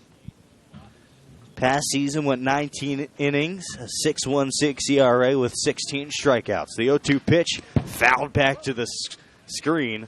A home run swing from Ryan Yamashiro. He's trying to go home. We know he has the power to, Jordan. Absolutely. Probably the one guy you want up here for the Oaks with a chance to win the game. He's 2 for 4 today with a double and a single, an RBI and a run scored. The 0-2 turns to 1-2 on a ball away.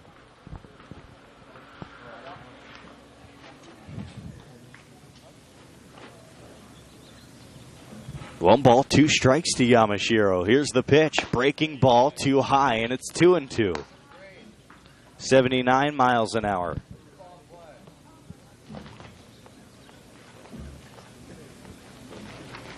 Garza already ready to go. Here's the 2-2 pitch to Yamashiro. Swinging a bullet to the shortstop. Fielded by Cali. Overhand throw to first. Gets Yamashiro by 2 steps. 6-3, 1 away here in the bottom of the 9th. And here comes Daniel Krasnick. Krasnick, the catcher, has been aboard 3 times today. He's 0 for 2, though. Reached on an error. Struck out looking. Actually, it's going to be Steele Ledford, right, who came in. Scored the run in the 7th inning. That's right. Reached base on the error. 89 is away, 1-0 to Ledford. Ledford rocking those orange shoes, as he always does.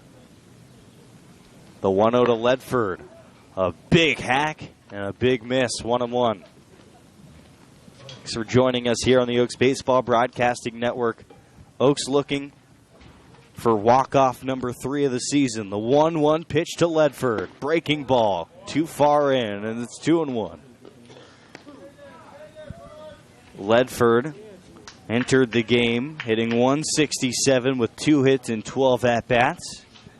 Now he's got 3 hits and 13 at-bats. The 2-1 to Ledford. Ripped up the middle. The shortstop, Cali, fields it on the run. The throw to first is not in time. Ledford had eyes for a base hit ever since it came off the bat, and he uses his wheels to get aboard. The winning run is on for Caneo. The designated hitter, number 33, Bailey Holbrook. And here comes the powerful lefty, Bailey Holbrook. He's 1 for 4 today with a base hit on a bloop single to left, but in the 4th inning, he scorched one to the center fielder's Tressler. He's got more power from the left side of the plate than the right side. Stands in from the left side. The first pitch to Holbrook, low for a ball, 1-0. We're really running low on sunlight here from Cal Lutheran, and I suspect that the game would be called after this half inning, even if the Oaks do not win the game on a walk-off. 1 ball, no strikes, 1 out. Runner on first. Tied at 6, bottom of the 9th. The pitch, swing, and a high, deep drive to right center field, medium deep for Tressler, and he's under it for out number 2. Had the sound, had the trajectory, didn't have the legs, and there's 2 gone in the 9th. And now, here comes Zach Kamenko. The catcher, number 7, Zach Kamenko. Walked off the bench in the 7th inning that stayed in the game.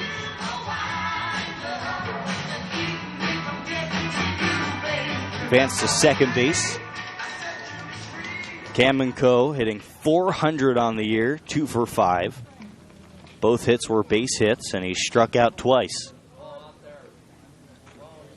Could be a spot where Ledford tries to go. The first pitch to Kamenko, a strike at 88. 0-1. 6-0 the Saints led after a half inning. 1 in the first for the Oaks, 2 in the 6th, and 3 in the 7th We got a tie ball game. 0-1 pitch, but first, pitcher checks over on Ledford at first base. Michael Garza back on the left side of the rubber. Gets his sign from the catcher Wyeth. 0-1. Ledford inches forward with his lead. The 0-1 pitch is lifted out of play towards the parking lot. No balls, 2 strikes. The first walk-off of the season, Gabe Baldovino's double down the left field line that scored 2, was also a 2-out walk-off. The next one was a walk-off walk. No balls, 2 strikes, 2 out. Ledford, a big lead at first. Here's the pitch from Garza. Runner stays. Ground ball to the third baseman. Fielded. Robles to second. And they go 5-4 to get the third out of the inning. No runs, a hit, no errors. One runner left aboard. And we're on to extra innings from Sparky Anderson Field, tied at 6, right here on the Baseball Broadcasting Network of the Conejo Oaks.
Carson Carter to pitch inning number 2.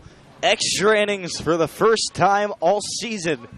And we couldn't be more excited here on the Oaks Baseball Broadcasting Network. 6-6. From New Mexico, number 1, Justin Watari. Justin Watari is the new hitter, pinch hitting for Tito Robles. The lefty Watari takes the first pitch off the plate, 1-0. Out of New Mexico.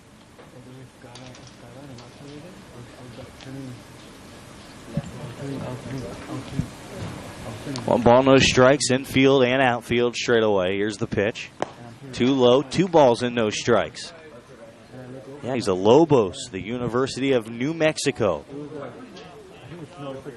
Rocked quite the hairdo this past year. The 5'6", 158-pound infielder out of Roseville, California.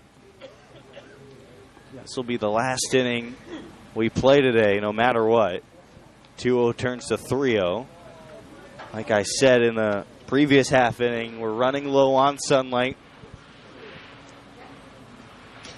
Coach Solis had a conversation with the home plate umpire in between innings, and I suspect that's what they were talking about. The 3-0 is now 4-0, a 4-pitch walk to Watari, and the speedster will have a chance to steal a base. Now aboard first.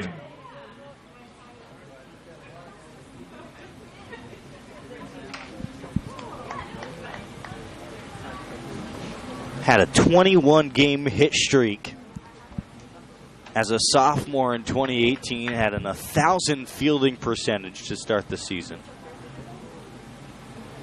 Swing and a miss at 91. Harrigan right there swinging for the fences. He's looking to end this game right now. This past year, Watari hit .313 at New Mexico. 2 triples. Now he's aboard first. And here comes Harrigan.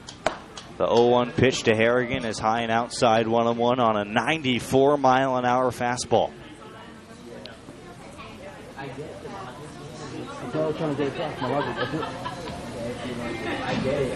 Harrigan from Miami University. The 1-1 pitch. 90 miles an hour, a strike. 1-2. From Lyons Township High School. He's a junior at Miami. 2019, Harrigan hit .261 with 3 triples and 2 home runs, 29 RBIs. 1-2 with a runner on first. Here's the pitch. Kamenko tried to steal a strike. Instead, the ump says it's outside, and it's 2-2.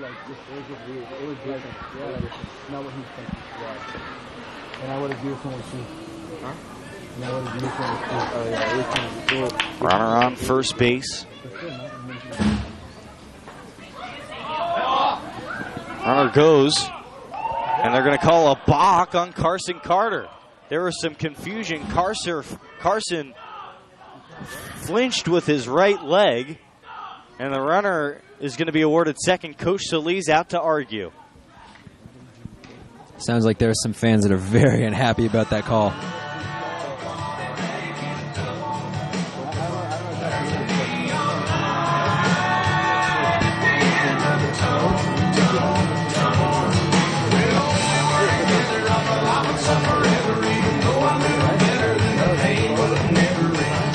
Coach Solis very animated talking to the ump.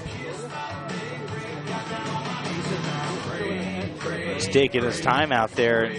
You know, Coach Solis knows in the back of his head, running out of sunlight. So you know he's especially angry to be out there and arguing. 2 balls, 2 strikes now, and Watari awarded second on the balk. Charlie Harrigan, the lefty, now with a chance to drive in a runner in scoring position with nobody out. 2-2 from Carson Carter. On its way, the pitch, high, 92, 3 balls, 2 strikes.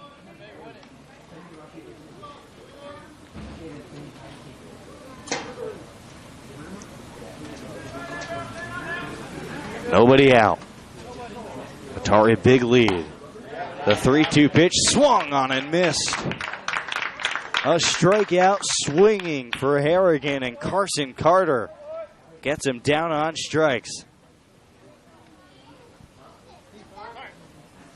Coach Solis out to talk to Carson Carter now with 1 away. Zach Kamenko also out. Class dismissed by Carson Carter on that last strikeout. Battling back.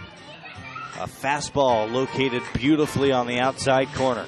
And now the umps will come together and I'm sure talk about how bright it is outside. It's getting hard to see out here. The sun is dwindling. Meeting adjourned. Back to baseball. Next up, Morgan Allen, 1 for 4 with a base hit to right field and a run scored in the first. The second baseman, number 20, Morgan Allen.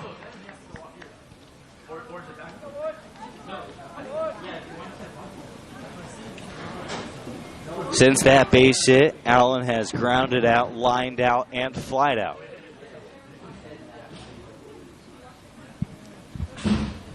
Bus is ready and warm for Arroyo Seco.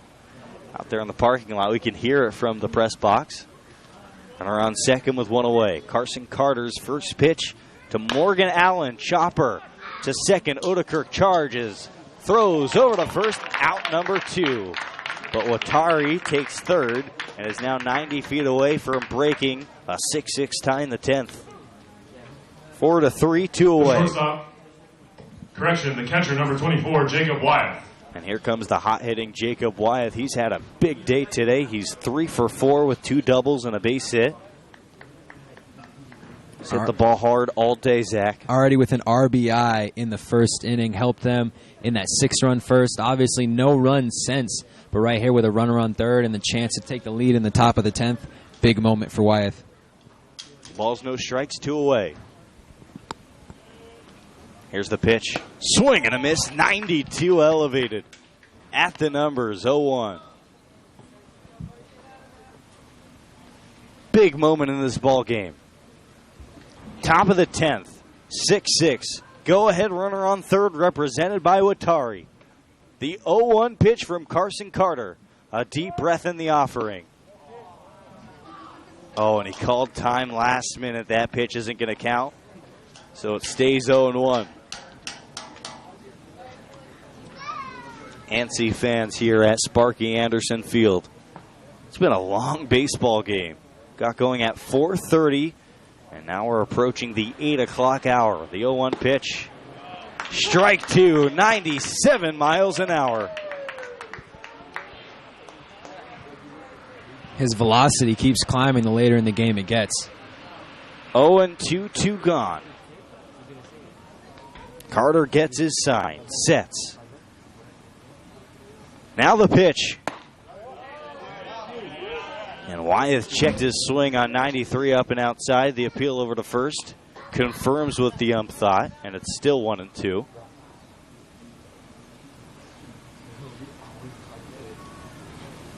If we play a bottom half of this inning, it'll be Trent McKinney leading off for the Oaks. 1-2, 2 gone. Carson Carter's pitch. Strike 3 called on the outside corner. Got him looking. Carson Carter eliminates Jacob Wyeth to end the top of the 10th. No runs, no hits, no errors, and a runner left at third. Tied at 6, bottom 10, here we come on the Oaks Baseball Broadcasting Network.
Bottom number 10, Trent McKinney for the Oaks to lead it off.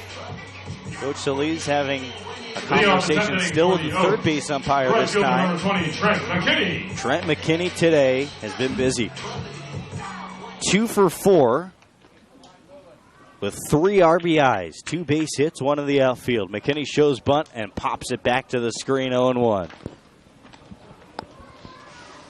Baldovino is on deck. Tyler Odekirk in the hole. Raul Sandoval behind him if we get that far. Look over to both dugouts. The bullpen is clearing for Arroyo Seco. This will be the last half inning. Jan's seen in the Oaks dugout. The 0-1 pitch to McKinney shows bunt, but it was a bluff as he pulls back, and the count moves to 1-1. McKinney with that massive 2-run single in the bottom of the 7th that tied this game up. Thanks for joining us on the Oaks Baseball Broadcasting Network. 1-1, swing and a miss. Looks like McKinney was caught between trying to bunt and swinging at that one, and he's behind 1-2. Swung so hard he fell back a little bit. He wanted to end this right here. Big hack at it. 1 ball, 2 strikes. The pitch, McKinney lunges towards it, fouls it off in foul territory, and it lands out of play off the bleachers on the right side. Rolls out near tree right behind us, outside of the stadium. Oaks trying to walk off for the third time all season. 6 runs, 11 hits, an error for Arroyo Seco. 6 runs, 11 hits, 2 errors for the Oaks. The 1-2 pitch. McKinney swings, reps one down the left field side. It's fair and down the line, all the way to the wall. McKinney rounding first into second with a stand-up double. And he receives a standing ovation from his teammates in the dugout. The winning run is on second base with nobody out. And what do you know? Gabe Baldovino up for the Oaks. Already one walk-off hit today, or pardon me, this season. Could be a bunting situation for Baldovino. And he shows bunt, gets it down. McKinney races towards third. The throw will not come. Bobbled by the pitcher, Garza. Runners on the corners, nobody out. 90 feet away from scoring the winning run. And here comes Tyler Odekirk. That will be an error on the pitcher, Garza. The second baseman, number 14, Tyler Odekirk.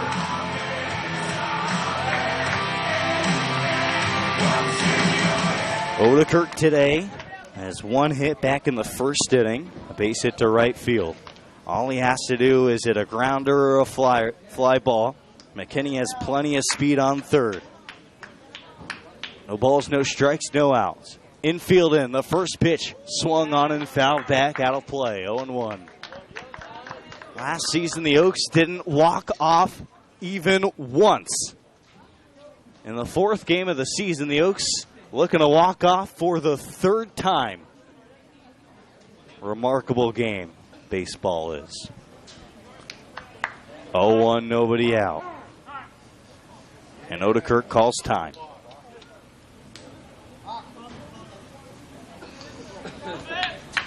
Back to baseball. 0-1. Runners on the corners. Here's the pitch. Ground ball to the first baseman. Backhand pick. The first baseman takes it and tags first. McKinney holds at third, and there's one away with 2 in scoring position as Baldovino advances to second. The center fielder, number 4, Raul Sandoval. And it's up to Raul Sandoval.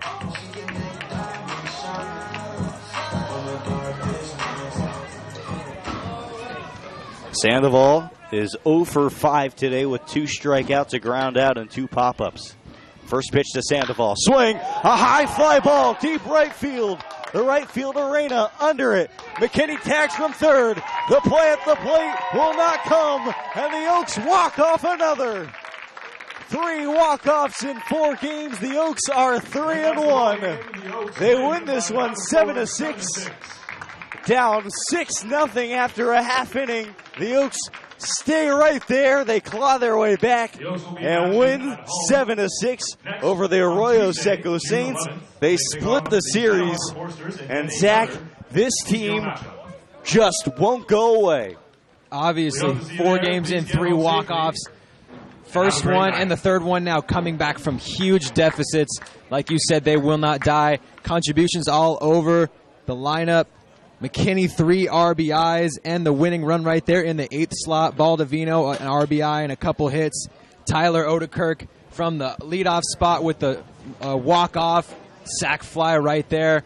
All over the order. Carson Carter with 2 huge innings. Obviously the entire bullpen. 9 innings of scoreless work. And the Conejo Oaks 1-1 in the CCL season. Get a revenge win over the Arroyo Seco Saints. We'll keep this post-game short, but an incredible comeback win for the Conejo Oaks. They win at 7-6.